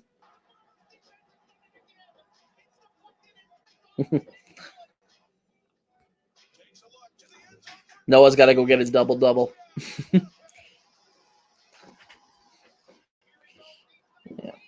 Yeah. So where do the 3-time defending West Division champions go with this pick? Should be very interesting where Winnipeg goes. They've been pretty set in terms of the ratio the past couple of seasons. They haven't really changed a whole lot, only starting that 1 Canadian on the defensive side, and that is Jake Thomas at defensive line, which is why I think it could be a fit there for them. And then I think offensive line is a possibility. Like I was saying before, I think they lost Michael Couture in free agency, so I can see them adding another body there, but not a great offensive line draft like has been said before by me and other people that evaluate the CFL.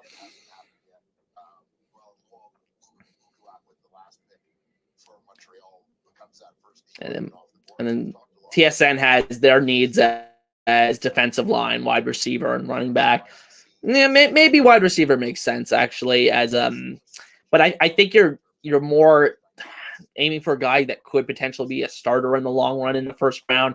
And I really don't. I like Dembski and Woltarski as their 2 solidified starting receivers there as Canadians. So I think they could wait a little bit longer to draft a receiver as a depth guy. Yeah, hour and a half. Inside the length for Winnipeg Blue Bombers necessarily isn't the same as you got off the edges with Jeff go to Jefferson, honestly. So trying to figure out if they're going defensive line, how will they attack that spot, and are they trying to find similar body types? So let's see who's off the board here. Let's get a look at this top 25 that JC Abbott has here. So yeah, Jonathan Sutherland's off the board at number 7. And Dante Ball off the board has his number 9 player. Cole Tucker is number 10 players off the board. Corte Moore at number 11 is off the board as well. Michael Broderick is his number 13th ranked player. He's off the board. So And then the wall, Agawak is his number 17th player. So he was pretty low on him, actually. He ends up going all the way here at number 7. So he had him, JC Abbott had him ranked at number 17. But he goes here in the first round. And then Dayton Black is actually his number 24th ranked player. So he didn't even have him going in terms of best player available in the first 2 rounds of this draft. So, maybe there is some validity to the criticism for that pick for Hamilton. So looking at the guys that are still available, you have Jared Wayne, that wide receiver from Pittsburgh. You have Francis Beamie, defensive lineman from Southern Utah. You have Clark Barnes, wide receiver from Guelph. He had a lot of hype a couple of years ago, but it's kind of cooled off a little bit towards this draft.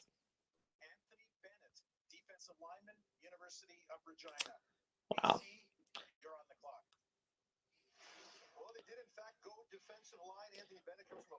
With the number 8 pick in the 2023 CFL Draft, the Winnipeg Blue Bombers select Anthony Bennett, defensive end, Regina.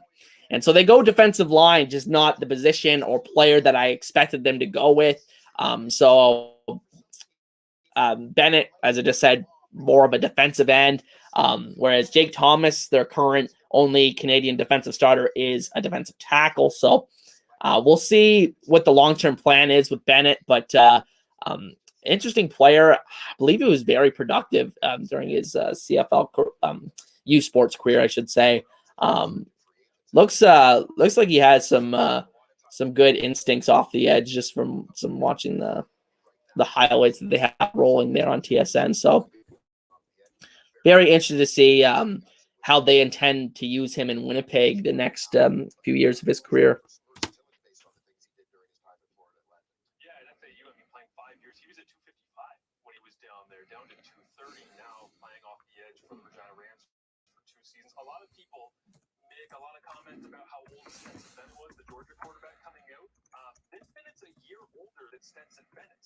Like, that's how old he's been playing 7 years of university football, right? So you've got a player who might be a little bit set in his ways, but as he said in an interview, got a nice little resume. I've been around, I've seen some stuff, I've done some things, but the body type difference between him and Anthony Bennett, of course, shares the name with the former number 1 overall pick in the NBA draft, Anthony Bennett, the Cleveland Cavaliers years ago.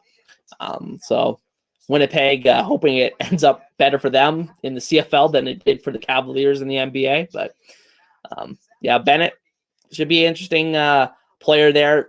The position group I was expecting them to go with, but again, just I was expecting them to go with more of an interior guy at that spot. Ouch.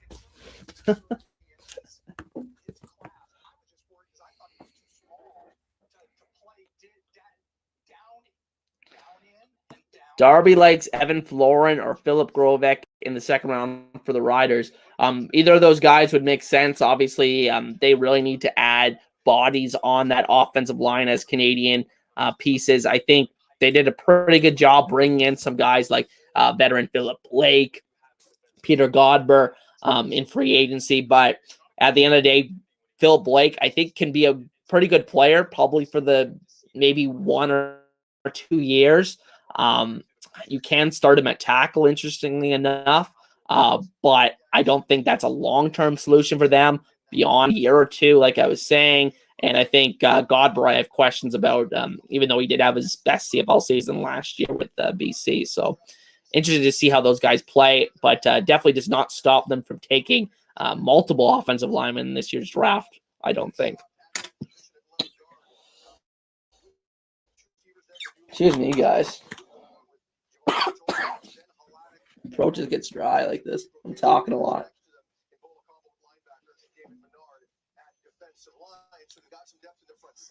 Not necessarily on the back end. What should the Lions try? Yeah, I mean, this is a team that's invested in the Canadian defensive line many years ago. Look at what they did in free agency offensive guard and the draft with the both University of Saskatchewan kids, Nathan Cherry, Riley Pickett, selected by them. So, I met Anthony Anthony Bennett at an Argo game. He could have played on the line. Shame. So he's talking about the NBA player Anthony Bennett there. That would have been something if you decided to play football instead. But I understand wanting to play basketball. It's probably if you have the talent to play it. There's only so many people that are that have that skill set to play in the NBA. So don't blame him for pursuing that instead of football. So last pick of the first round, BC Lions up here on the clock. And, for them, I had them going with a wide receiver or defensive back as their biggest need, not necessarily going with them as the pick. But I'm trying to think who they could potentially go with here that makes sense. Just looking at my list here. Maybe this is the spot for one of the craziest names in this year's draft, but an interesting prospect, Surreyman Harrison Bagayogo.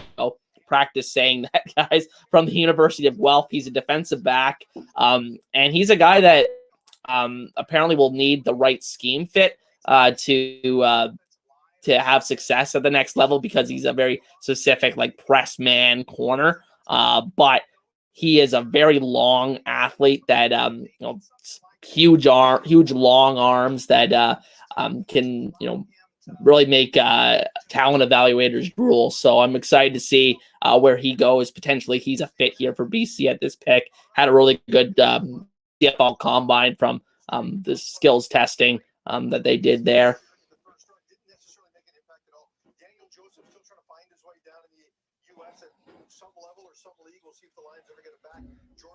Recently got traded. Peter Godber, who they let go to Saskatchewan, and then Julian Laurent and Junior Luke. So really, they haven't had a lot of success. Yeah, so they're saying on TSN here that BC does not have the best success in terms of drafting first-round picks in recent memory. Aside from Jordan Williams, they really nailed that pick, but then they traded him away for this pick.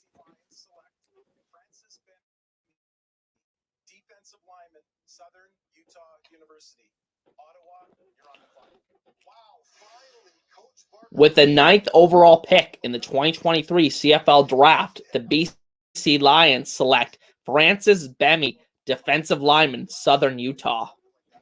So this is a guy that was, I don't think it's the biggest need for them in the world or anything like that. They have some really good players at that spot. And a lot of their best Canadian defensive linemen are actually defensive ends. You start one of those positions with a rotation of Matthew Betts and David Menard there. But I think maybe adding a guy here that potentially projects as an interior guy for this defensive line could make a lot of sense for them. But like I said, not the hugest need. But Bemi was expected to go much earlier in this draft, so he's finally off the board here with the last pick of the first round. So he doesn't fall all the way out of the first round here.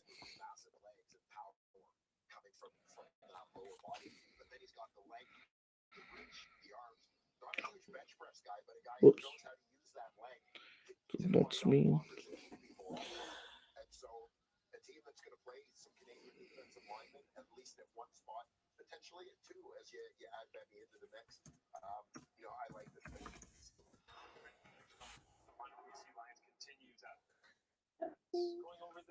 Let's make sure I spell everything right, because that would be embarrassing. I love his length. It's special. It's weird. And what I really remember him for, coach, at the combine is there we go. We switched from some of the individual drills to some of the walkthrough. Went, okay, let's go into the run one drills. Right? Yeah, I've noticed that too. Very defensive heavy draft so far. Aside from Tucker and Bull, obviously the offensive lineman that goes with the first pick, and Tucker, the wide receiver that goes with the fourth pick. Just not a whole lot of offensive players taken so far, and that's what I was seeing in mock drafts. It's kind of going according to the plan so far from what I was expecting. So interested to see when we start seeing more playmakers go off the board and potentially a running back or two.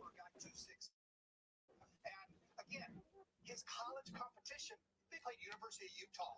I mean, he's playing some good football teams down there. He's going to come up here and be game ready. He's going to be able to step in. So Jim Barker from TSN is saying that, because he played at Southern Utah and he played a lot. He was a guy that did play a lot. He played against some really high level U.S. colleges, so that should really help him in transitioning to the next level. Like I was saying before, I personally do really like guys that played a lot in college versus guys that necessarily had high pedigrees from big schools but didn't really play a ton on their respective teams. So something to keep an eye out there with Bemi. So the first round is in the book. So I'm going to stay around for the next round, and then after that, I'm going to sign off. But that's just because I just don't feel comfortable talking about the later picks in this year's draft. I was pretty unprepared, if I'm being honest, for this year's live stream, but wanted to jump on here with you guys and talk about all the prospects and all the selections and just have a chance to chat football with you guys once again.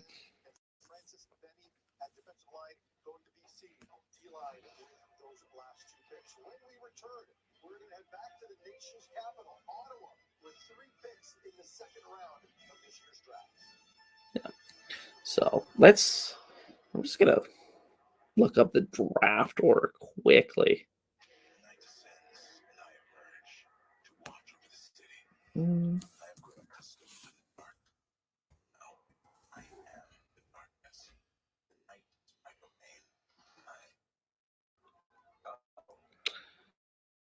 Okay.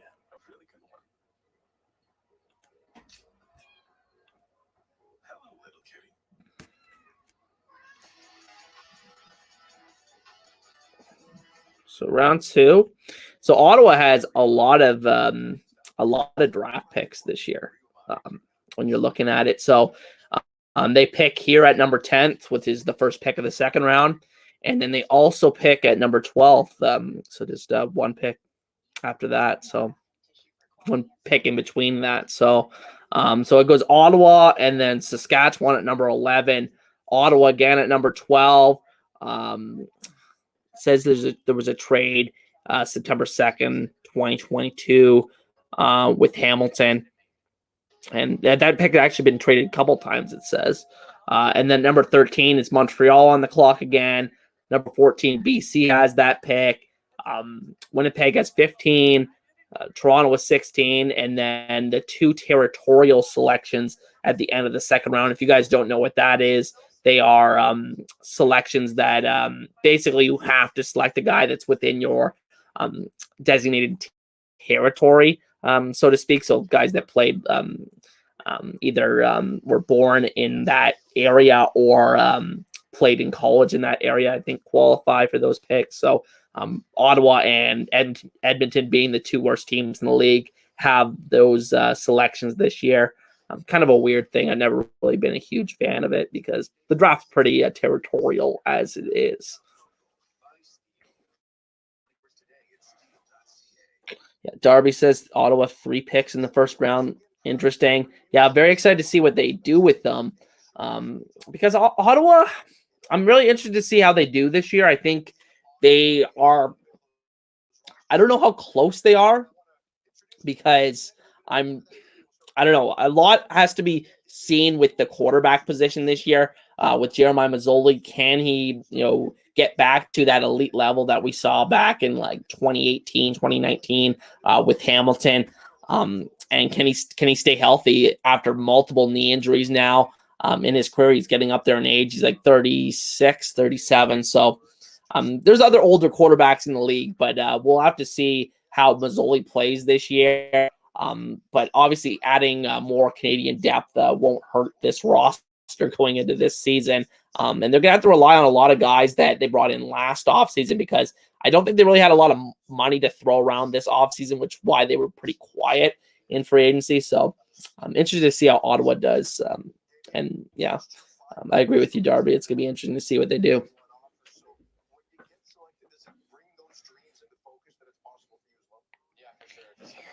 Mm-hmm.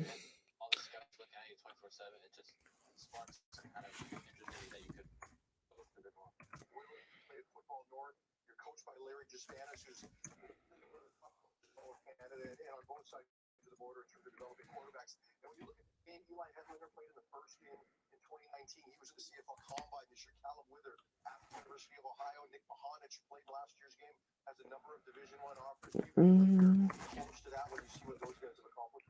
You know, all those guys are really good talents, you know, a lot of skill, and they had great success in this game in previous years, and hopefully I can follow in their footsteps and show what I can do on May 26th. Yeah, thank you so much, guys, for joining us, and good luck later on in Ottawa. And again, that game is going to be played ahead of the Ottawa Red Blacks' first home preseason game, and you can catch that game on TSN. Let's take a look at the second round order. As we mentioned, Ottawa with the 10th. So I'm just getting some banners here ready for the graphics here, ready for the second round selections here.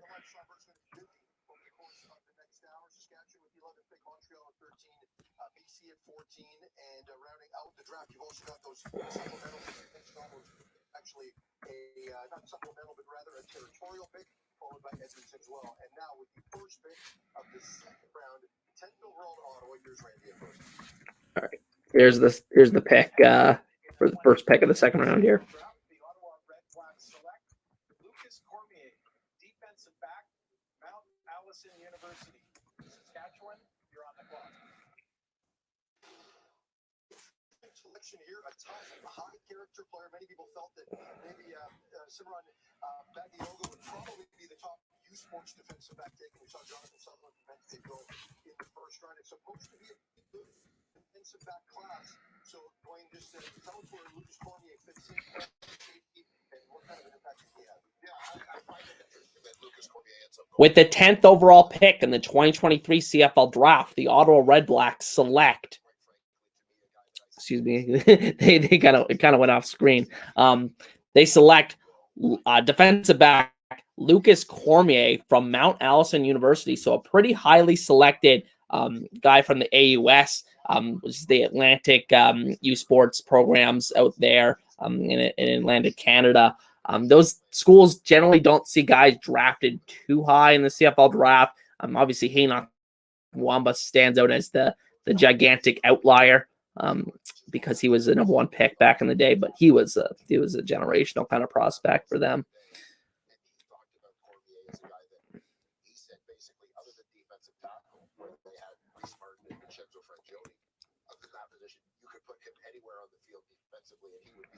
So Otto goes defensive back. They go offensive lineman with the first overall pick. So, trying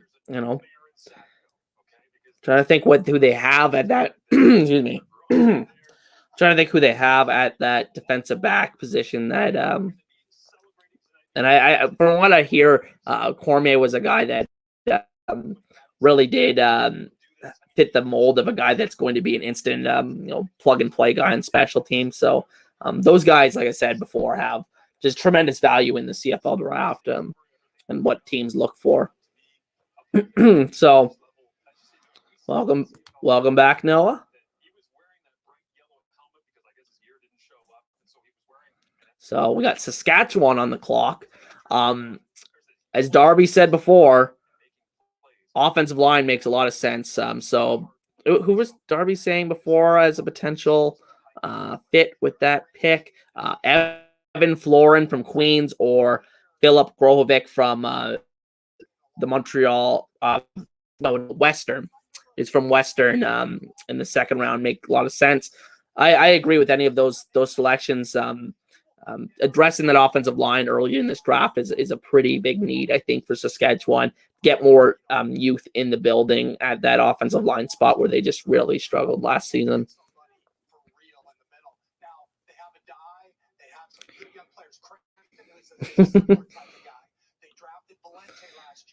Noah only missed 2 picks while he went to go get his coffee. Yeah. The commercials just drive you crazy with these drafts, but luckily it's nowhere near as long as the NFL draft. But I guess you could argue those picks are more impactful immediately to your team. But besides that, are you surprised? Because sometimes when you hit the draft is considered, which we sort of debated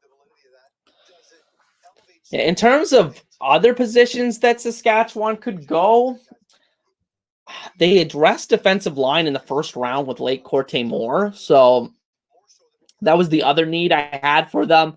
I really don't see them going receiver because they have a lot of no bodies there. Obviously, Keon Schaefer-Baker, excellent player. You'll have Braden Linius, and you have the kid that they took in the first round, Samuel Emelis, who they took in the first round last year. So I don't see Saskatchewan taking receiver here. Maybe linebacker. I think they lost Jordan Herdman Reed, and that's probably going to be a ratio position this year for them with Micah Tights coming back from injury. So maybe linebacker is a potential fit here for Saskatchewan, but I think it should be offensive line for them.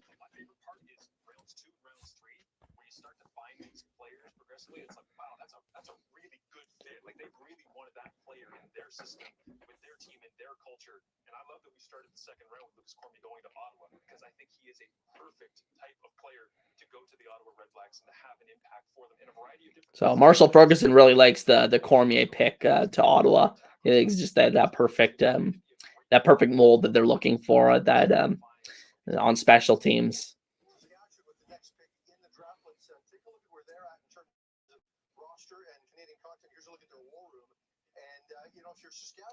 TSN actually has some pretty good coverage this year because they're showing pretty good clips of the GMs in their war rooms. I think they did that in previous years, but I think the broadcast looks very very good this year for TSN. I'll give them credit for that.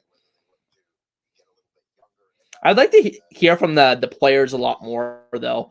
Their reactions, and I would like to get to a point where you actually have a few of these players actually there in person to shake Randy Ambrose's hand, make it more of a big deal. But I think the CFL wants the CFL draft to be what it is, and I think that's the reality of it.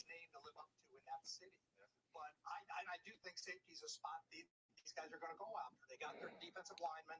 Now they go after. Noah says rounds 3 to 8, the teams get 3 minutes per pick and 1 timeout. And he asks, what is a timeout in a draft? You got me. I didn't even know that was a rule.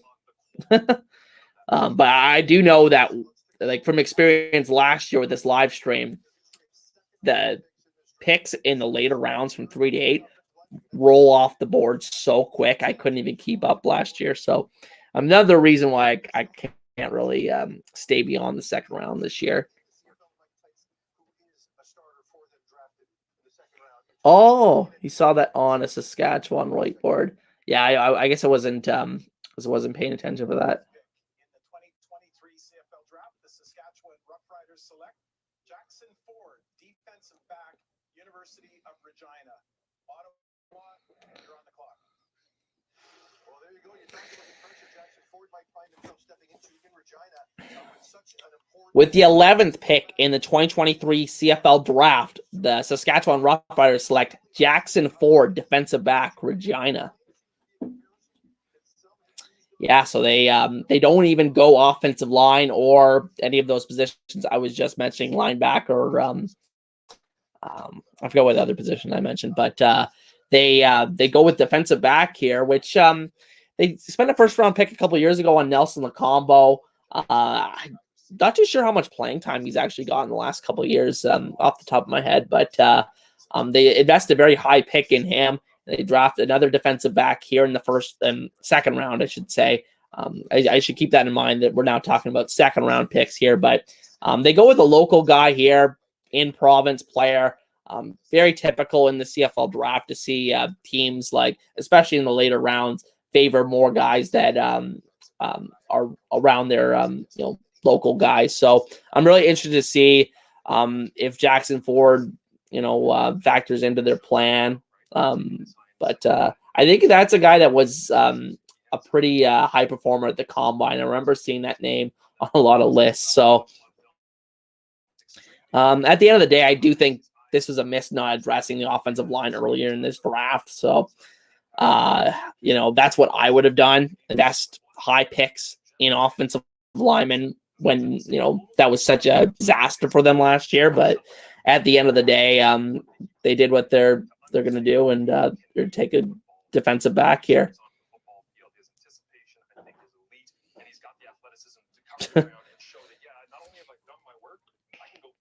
Yeah, I'm surprised too, Noah. So Ottawa's back on the clock now at number 12. Let's see what they do.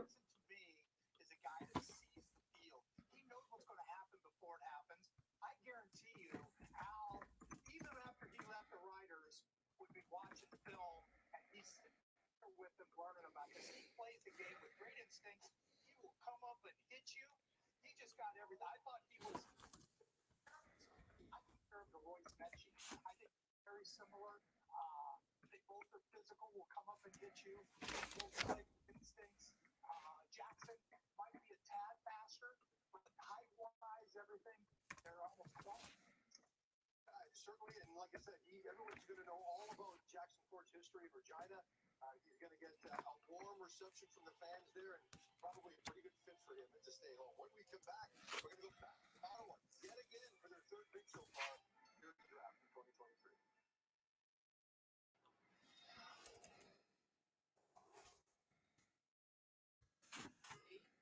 Richard, yeah, hungry. Thanks to good food, and there's no food waste. I haven't had a decent scrap in months. Gooder? It's not even a word. Slurpee delivery is Yeah, Ottawa already with 3 picks. Yeah. I'm still trying to think how they got this pick. Because they're saying it's traded. It was involved with the trade with Hamilton and then the trade with Edmonton. Was this something to do with Nick Arbuckle? This is a weird feeling this has something to do with Nick Arbuckle. Probably not, because he went to Ottawa. So I think what this pick is even from. Because their last pick at number 10, that was their own pick, and this one is, yeah.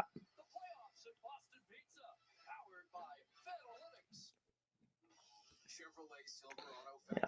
We're in another commercial break on TSN as they got to stretch out this draft in their 28 minutes. Already on over 2 hours on the channel here on the live stream. Thank you guys all for joining me once again. It's always a pleasure to interact with you all. And like I said, I want to be doing this a lot more often with everything going up with the CFL season this year. I'm going to be doing a live stream after every week of the season, recapping the games. Probably going to have some guests on to talk about the games with me. So I'm excited for that, guys, and hope you guys can stick around on the channel for that. And if you're new here, remember to like and subscribe. I really do appreciate it. Pretty consistent CFL content over here. Right now doing a CFL top 50 players list. So if you guys haven't checked that out, be sure to check out those videos as we count down towards the CFL regular season opener.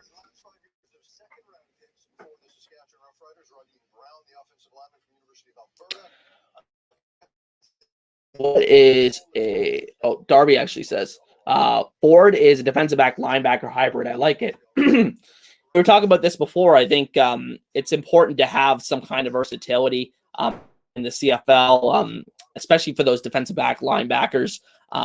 And we've seen guys who played defensive back at collegiate level transition to a linebacker very well in the CFL. So we'll have to see if Ford is one of those guys. Noah says, what is a territorial pick? I'll answer this question, then we'll get to the next pick here. So a territorial pick is basically at the end of the second round, the 2 worst teams from the previous year get the 2 territorial selections. And basically what you can do with the pick is you could only spend it on a player that played either is from there or played in that area collegiately. Don't know exactly how the boundaries are defined, especially for the Ontario teams, but should be interesting to see what Edmonton and Ottawa do with those picks tonight. So we have our next pick on the board here.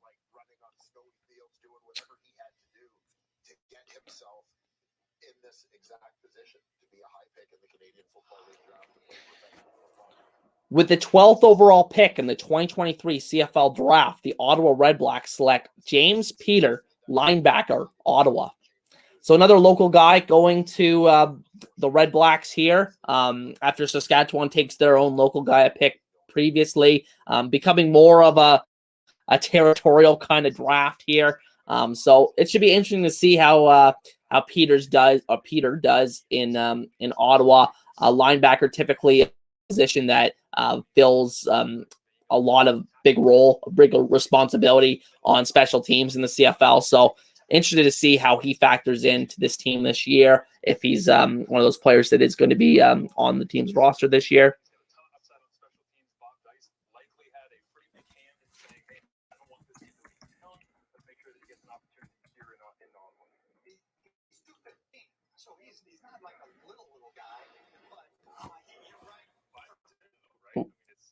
Let me correct some in there, guys.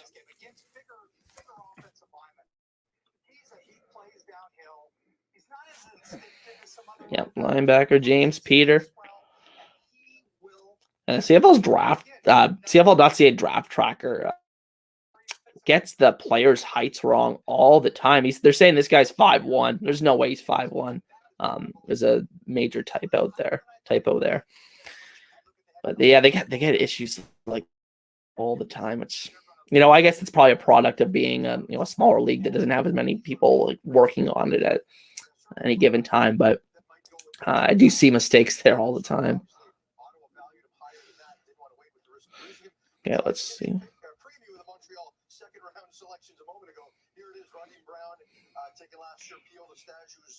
Shoop says the guy's like 5'9". So yeah, he's not 5'1".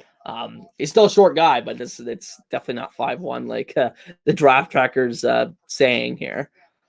David says, "What's Peter's 40 time?" That is a good question. I can look that up right now. With the 13th pick in the 2023 CFL Draft, the Montreal Alouettes select David Dallaire, fullback from Laval University. PC, you're on the clock.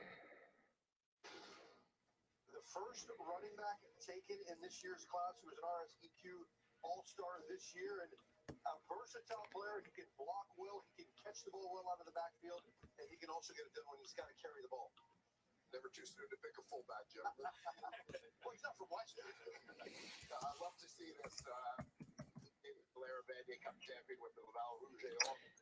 You mentioned the versatility. He did a lot of different things for them in their offense. Yeah, I'll have to get back to you on that, David, because we actually have another pick that just came in off the board here.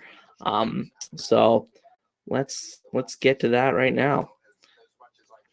So with the 13th overall pick in the 2023 CFL Draft, the Montreal Alouettes select David Dallaire, fullback, Laval. This is the first real shocking pick to me because, I mean, it's not uncommon to see like a fullback / running back. This guy's more of a fullback, it seems like, go in the first 2 rounds of the CFL Draft. But at the end of the day, it's not something I would do. This is another guy that's kind of a local guy, played in Quebec at Laval. So makes sense for the Alouettes to take a player like him. It's 3 picks in a row now that the teams have taken a guy that played in province. So, but just not a fan of taking a fullback this high. But maybe he's a guy that makes a big impact on special teams for them immediately.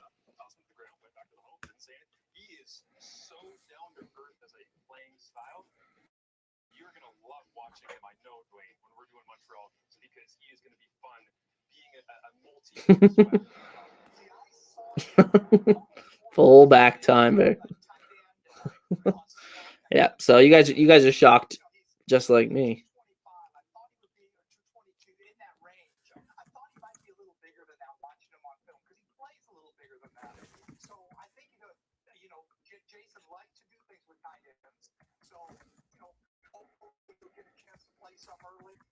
Special teams is a big question because he hasn't done a lot of that. So it's going to be interesting to see what kind of player Dave Dallaire, because we had lots of discussions about him. All right, Dave Dallaire. Yeah. Okay. So apparently, what they're saying on the broadcast, they're saying that there's some debate about what position this guy's actually going to play at the next level. Is he going to be more like a tight end prospect? A lot of times, fullbacks and tight ends are a little bit interchangeable at the CFL level. You'll see guys that are listed at fullback play some snaps at tight end as well. Look at a guy like Nikola Klinic, was a really good guy at that role when he played in the CFL. He's now, I believe, still with the Indianapolis Colts in the NFL. But yeah, that fullback tight end hybrid. Maybe if he's a tight end, maybe that makes a little bit more sense. But teams don't really use tight ends that much unless you're the Tiger Cats a couple years ago with Kalinic. I took care of everyone, making sure that everyone was okay, but I forgot myself. Yeah. I needed professional help to learn how to manage it and get back on track. Maybe they think he can be a running back, perhaps, or It's a process, but things are getting better and better. interesting. Duke can run fullback, tight end, slot. So there's potential possibilities for this player to change positions at the next level. It seems, but we'll have to see what happens with Dallaire with the Alouettes. David says, do the Owls convert Dallaire to linebacker? So this is another thing that teams sometimes do in the CFL draft. They'll like to flip players to offense or defense. So fullbacks, a lot of the time, you can flip them into like a linebacker or a defensive lineman. I'm looking at a guy that a recent example was Cole Nelson, who was, I believe, was he last year or the year before, selected in the first round by the Edmonton Elks. And he was a defensive lineman coming out, but the Elks have quickly since moved him to offensive line. So it'll be interesting to see if he's one of those guys. Dallaire's one of those guys that changes positions, goes to defense at the next level. Clearly, they have something planned for him to take him this high. If every Canadian buys a small cookie, that's millions of cookies that help over 900 neighborhoods and 700 local charities or community groups. Plus, help for countless Canadians who need our support. And it all starts with you. Yeah. So now we got BC up with this pick. Maybe this is the spot where that Harrison Suriban Harrison Bagayogo goes with this pick. Because I think they do have a need at defensive back for depth. So I think that's a possibility for BC, but we'll have to see where they go. Teams are starting to, like I said, lean more into that local aspect of things. So we'll see where BC goes with this pick. With the 14th pick in the 2020-23 CFL Draft, the BC Lions select Suriban Bagayogo, defensive back, University of Guelph. Winnipeg, you're on the clock. It's been a very good defensive back class coming into the draft. Some of them have dropped a little bit. With the 14th pick in the 2022-2023 CFL Draft, the BC Lions select Suriban Bagayogo, defensive back from Guelph. So that is the player I was just discussing as a possibility. Very unique player because he's got like a really long wingspan, I do believe. A bigger guy, can be a good press man corner, but maybe wouldn't succeed in all defensive schemes around the league. But I think, like they're saying on the coverage here, they're saying it's a very good defensive back draft, and perhaps in other years he would have been pushed up the board to go in the first round. But Bagayogo, I think, was one of the more intriguing players in this year's draft. When I even looked at the combine testing numbers, I checked out some interviews beforehand.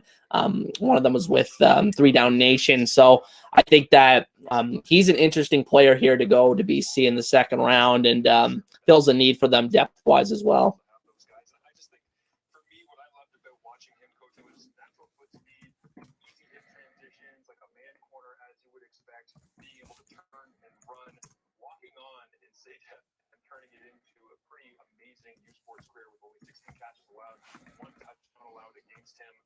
The length and the athleticism is apparent very quickly when you throw him. No doubt he's athletic. It's difficult for corners to play in this league. I have you guys tell me somebody. Actually, kind of proud of myself that I've caught up here with the. I'm keeping caught up with the graphics here. There's not a lot of them, and one reason is it's hard to find 2 of them in case he gets hurt. And one of the Can't wait to see what Toronto does here. Yeah, Toronto with their Toronto at 16th. So one more pick and it will be their pick. So Winnipeg's picking 15th, Toronto 16th. Toronto would be their first pick of this draft here. Haven't been any trades tonight, but not really something that you see happen often in the CFL draft. Any trades usually happen before the draft.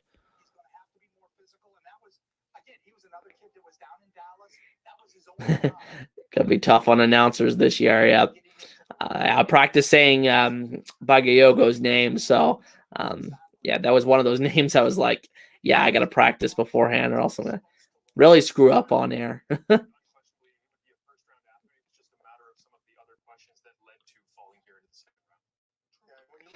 So yeah, Winnipeg at number. So coming up here to finish this live stream, 4 more picks. We have Winnipeg at number 15, Toronto at number 16, and then those 2 territorial picks, Ottawa at number 17 and Edmonton at 18. So in terms of what Winnipeg could go, they went defensive line in the first round with Anthony Bennett. So it'll be interesting to see where they go with this pick. I could see an offensive lineman being taken because I believe there's only been 2 selected so far, Dante Bull and Dayton Black, if I'm not mistaken. That's not usually what happens in the CFL draft. It was seen as a weak offensive line class, and usually you see like 3 or 4 offensive linemen go in the first round, but this year just not as strong of a class as normal. But that being said, I do see, offensive lineman being taken soon in this draft. So we'll see if that's the pick for Winnipeg.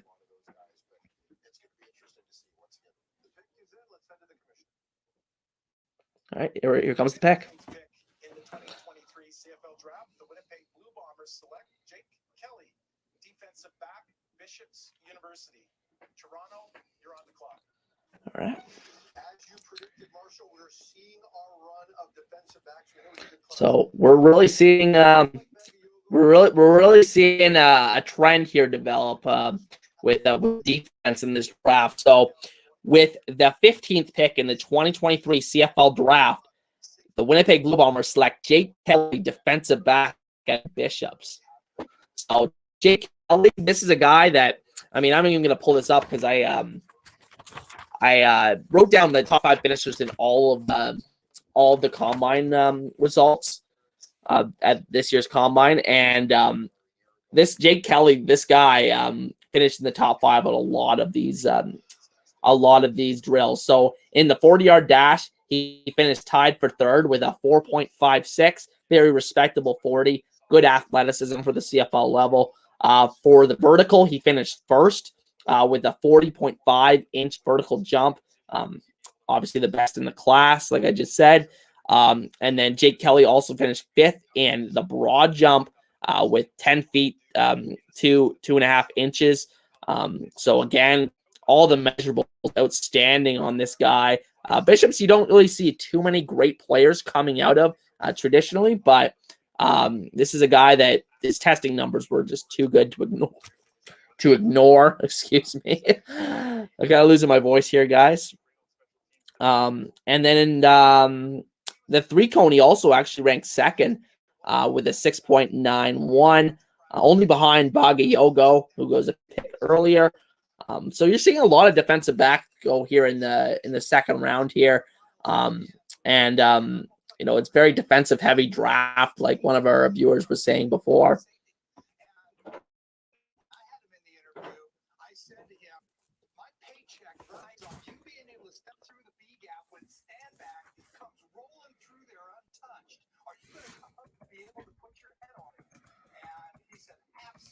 So without question, so good for Jake Kelly. I think he's a good solid player, and he'll again. Winnipeg, you play him at corner. They have Terrell Ford if he comes back. Maybe they move him out the corner and let Alexander stay at safety. But I do think that the move of Aaron Miles allows him to play safety. The one team we haven't heard from yet, the defending Grey Cup champion, the Toronto Argos. Yeah, we've heard from Darby says, I wonder why the Guelph team doesn't do better in U Sport, as they have a lot of players drafted consistently every year. Yeah, they've produced a lot of great players in recent memory, most notably Keon Schaefer-Baker. You have guys like Coulterwood Mancy, who's with the Hamilton Tire Cats. Just a lot of great players coming out of Guelph in recent years. But you're right, they're not really a team that's really in contention all that often for U Sports titles. Western's kind of become a powerhouse yet again in that conference, but you know, I'm surprised Guelph is a little not more competitive. I think they were about 10 years ago when it was really them and Mac a lot of the time near the top of the OUA standings. David says, I think the CFL should have a supplementary draft of the guys that were picked in the NFL draft so teams won't waste a pick on a guy that might not play in the league like Hubbard and Rourke. Yeah, this is a very fair point. And, you know, if they had some kind of mechanism like this, perhaps this would alleviate a lot of the concerns around the CFL draft because, as I was alluding to like earlier in the stream, this is the biggest dilemma for CFL teams. You could take a great player, but, you know, he may not ever come to the CFL if he has NFL interest. So, you know, maybe that's like a supplemental draft or something like that, like the NFL and other leagues do. Maybe that's a possibility in the future.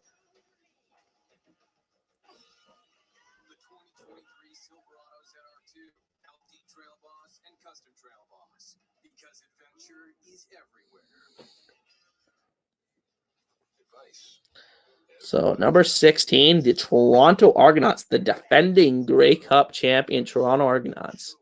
I don't say that lightly as a Hamilton Tire Cats fan, but they are the defending champions, and I'm interested to see what they do with this pick. Not a ton of needs on the roster, I think, from a Canadian perspective. Very talented roster, in my opinion, for the Argos. But maybe this is a possibility for them to just go best player available. I didn't have them on the board here because they weren't in the first round as they didn't write down their needs, but off the top of my head, maybe I wouldn't even say offensive line for them because they have a lot of quality players there. And they brought in Darius Soroka, which I think is a pretty good addition for them in free agency. Maybe defensive line, you pair it with the selection of Deontay Knight last year in the second round. You build talent in that spot, but I think Toronto could really go anywhere with this pick. Noah, who's he's a Argos fan, he thinks that defensive back or long snapper actually could potentially be a possibility for Toronto at this pick.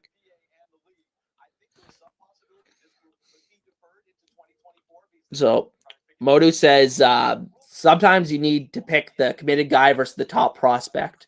That is absolutely the case, and what these GMs deal with all the time in this draft, right? And like I said, it's the biggest dilemma that these GMs face. Sometimes teams just deem it worthy of just taking the chance on the guy never coming and just swinging for the fences and the possibility that you're getting an impact player if he does come to the CFL. But like I said, it's always factors in a lot, especially with those top 5 picks or so of the draft.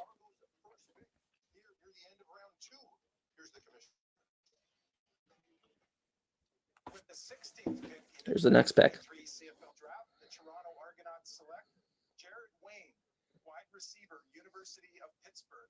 Ottawa, you're on the clock. Jared Wayne had an incredible career. With the 16th pick in the 2023 CFL Draft, the Toronto Argonauts select Jared Wayne, wide receiver, Pittsburgh.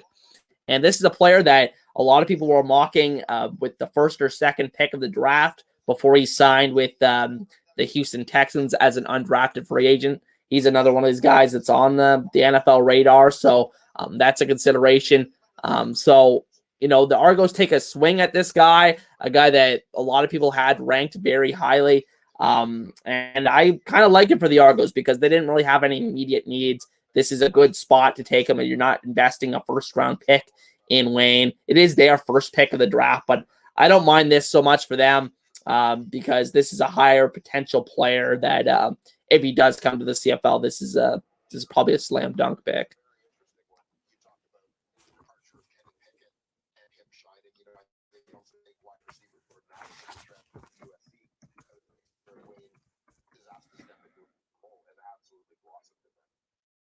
I think you're looking at Curly Gittens Jr. obviously being the star that he has turned into for the Toronto Argonauts. After that, Tommy Neal continued to develop. John Brissett is still in house.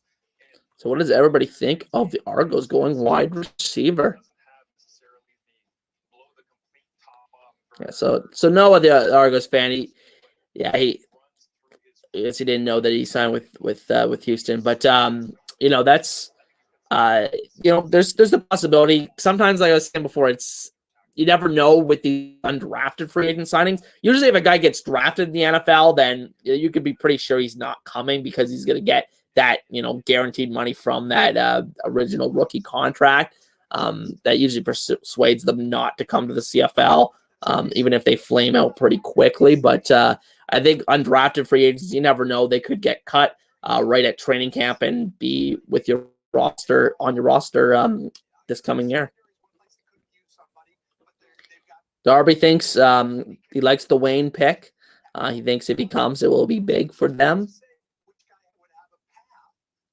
So this kid, he was my top receiver. I thought he was the best, but when he got, you know, a couple $100,000 to go to Houston. Yeah, Noah wishes it's someone they know that they could use because obviously there's no certainty that he will be with the team anytime soon with him being with Houston in the NFL. They will have him out there blocking. He's a phenomenal physical blocker. He's a big target. He goes up and makes a 50-50 catch. If he gets here, then Andy, and I believe that's what happened. They were at that point where they didn't feel like there was a player who they can. Yeah, so only 2 picks left to go, and these are territorial selections. So Ottawa on the clock at number 17. They have to take a player that falls within their territory, which I don't know how it's defined in Ontario. How do you draw the line between Hamilton and Toronto and Ottawa, all those 3 teams? But it should be interesting to see where they go with this pick. Maybe there's an obvious player that I don't know that played locally, but or played is from there. So maybe that's the pick for Ottawa. But at the end of the day, I'm not the best person to tell you where they could go with this pick. And then at 18, Edmonton, again another territorial selection. We'll see where they go at this at that selection as well. Again, no idea. I think there are a couple Alberta guys in this year's draft, so maybe it's more obvious for Edmonton. But and come to think about it, looking back to my video on the CFL Combine, there were quite a few Ottawa GGs at the Combine this year. Maybe there's one worthy of taking with that 17th pick for Ottawa.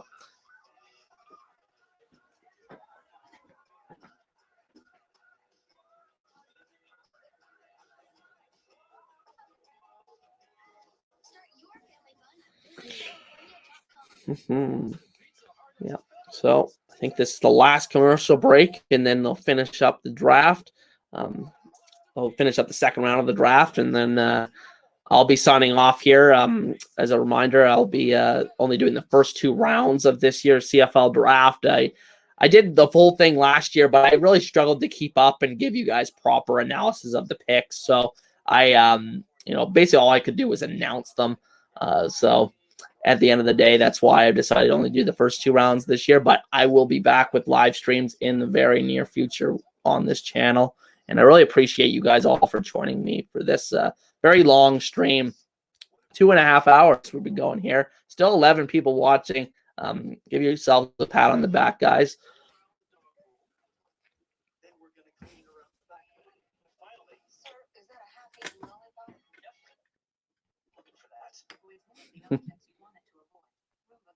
There's a funny iRobot commercial, the robot vacuum. I had to do a project on that for school one time. It's been a lot of fun for me as well. I really am excited to do this more often with you guys and talk about the actual games coming up here shortly on the CFL season. Be sure to check out my top 50 CFL players list that has been revealing each day as we count toward the CFL regular season here. I'm really proud of my list. I know people won't always agree with where I have players, and there's going to be players that were left off the list that people will be probably pretty upset about. But at the end of the day, I'll probably do a video after it's all done and go over the players that missed the cut and all that. So I'm really excited for what's to come on the channel, guys. Introduced to his future fans here in Ottawa, and now we've got the commissioner coming up with Ottawa. Yeah, Third pick. honestly, my pleasure, Darby. I love doing this with you guys. Love hearing you guys' thoughts on everything. 2023 CFL Draft, Ottawa Red Black select Daniel Oladejo, wide receiver, University of Ottawa. Edmonton, you're on the clock. Standing at just under 5. With the 17th pick in the 2023 CFL Draft, the Ottawa Red Blacks select Daniel Oladejo, wide receiver, Ottawa. So, as no surprise, they with the territorial selection, they have to take a guy that played at least either locally or was from Ottawa. And Oladejo fits the bill. This is a guy that someone in the chat was talking about earlier, was waiting for him to get selected. There you go. The second round, not too shabby.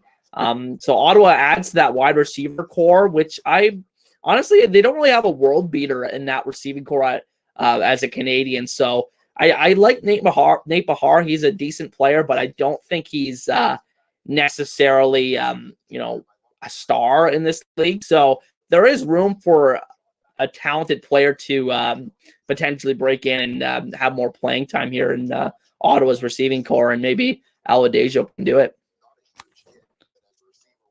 Olivia said yes. Congratulations. Let me add the pick. And right before I sign off, I'll run through all the picks again, guys.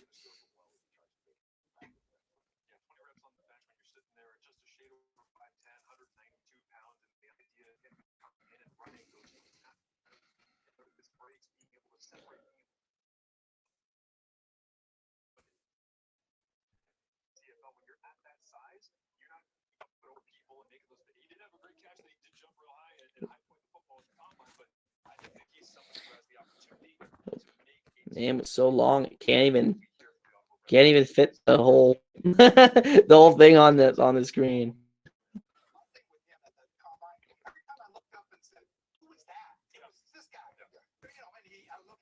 So one more pick left in the draft, and let's see what Edmonton does in a few minutes here.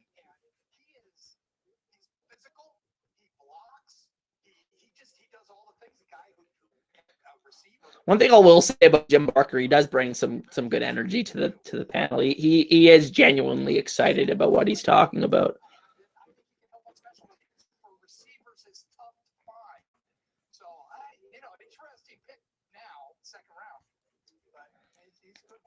So how's the quality of the stream been, guys? I would love to hear your thoughts on it. Was this platform worth using? Be sure to let me know, guys.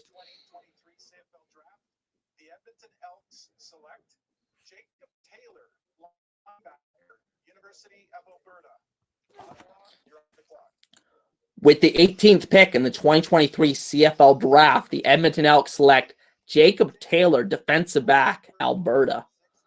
So that is, a player that also ranked very highly among the drills at the CFL Combine. I believe he led one of them. Let me just check that out in a second.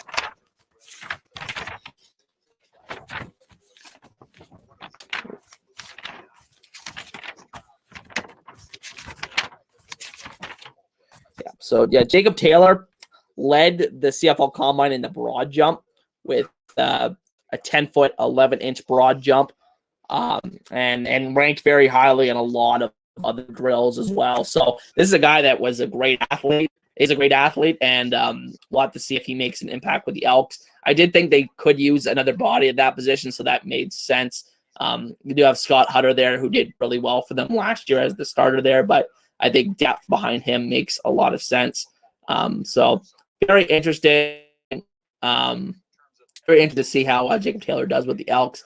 And with that said, let me just add that last pick, and then we'll run through the first two rounds, and then we'll get out of here, guys. Again, I recommend watching the 3 Down Nation feed for the rest of the draft. They know much more than I do.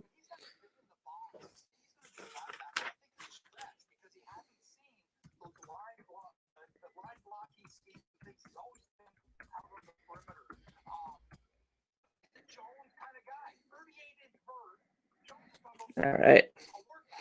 Now, one last time, let's go through the selections in the first 2 rounds of the 2023 CFL Draft. So the first overall pick, the Ottawa Redblacks took offensive lineman Dante Bull out of Fresno State. And number 2, I forgot to do Edmonton. So they took Michael Broderick out of Montreal, linebacker. At number 3, Saskatchewan took defensive lineman Lake Corte Moore out of UBC. At number 4, Calgary, who had this pick via the Bo Levi Mitchell trade, took wide receiver Cole Tucker out of Northern Illinois. At number 5, Montreal took defensive back Jonathan Sutherland out of Penn State. At number 6, Hamilton, via that pick swap via the Bo Levi Mitchell trade, took offensive lineman Dayton Black out of Saskatchewan. At number 7, the Montreal Alouettes, who got this pick via the Vernon Adams trade last year, took defensive lineman Lawal Agawak from TCU. At number 8, Winnipeg took defensive end Anthony Bennett out of Regina. And then with the 9th pick, the last pick of the first round, the BC Lions, who got this pick via the Jordan Williams trade, took defensive lineman Francis Bemi out of Southern Utah. And then into the second round here, the Ottawa Redblacks took defensive back Lucas Cormier out of Mount Allison. At number 11, the Saskatchewan Roughriders took defensive back Jackson Ford out of Regina. At number 12, the Ottawa Redblacks on the clock again took linebacker James Peter out of Ottawa. At number 13, Montreal Alouettes took fullback David Dallaire out of Val. At number 14, the BC Lions continued the run on defensive backs, taking defensive back Siramon Bagayo out of Guelph.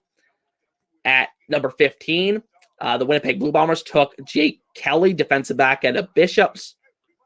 At number 16, the Toronto Argonauts, with their first pick of this draft, took wide receiver Jared Wayne out of Pittsburgh. And with the 17th pick of the draft, which was a territorial selection, the Ottawa Redblacks took wide receiver Daniel Aladejo out of the University of Ottawa. And then the final pick of this second round was defensive back Jacob Taylor out of Alberta. That goes to the Edmonton Elks. So those are the picks for the first 2 rounds of the CFL Draft, guys. Thank you guys all so much for joining me this year on the channel. Really appreciate it. And with that said, I hope you guys have a great night, and I'll see you guys next time. Peace.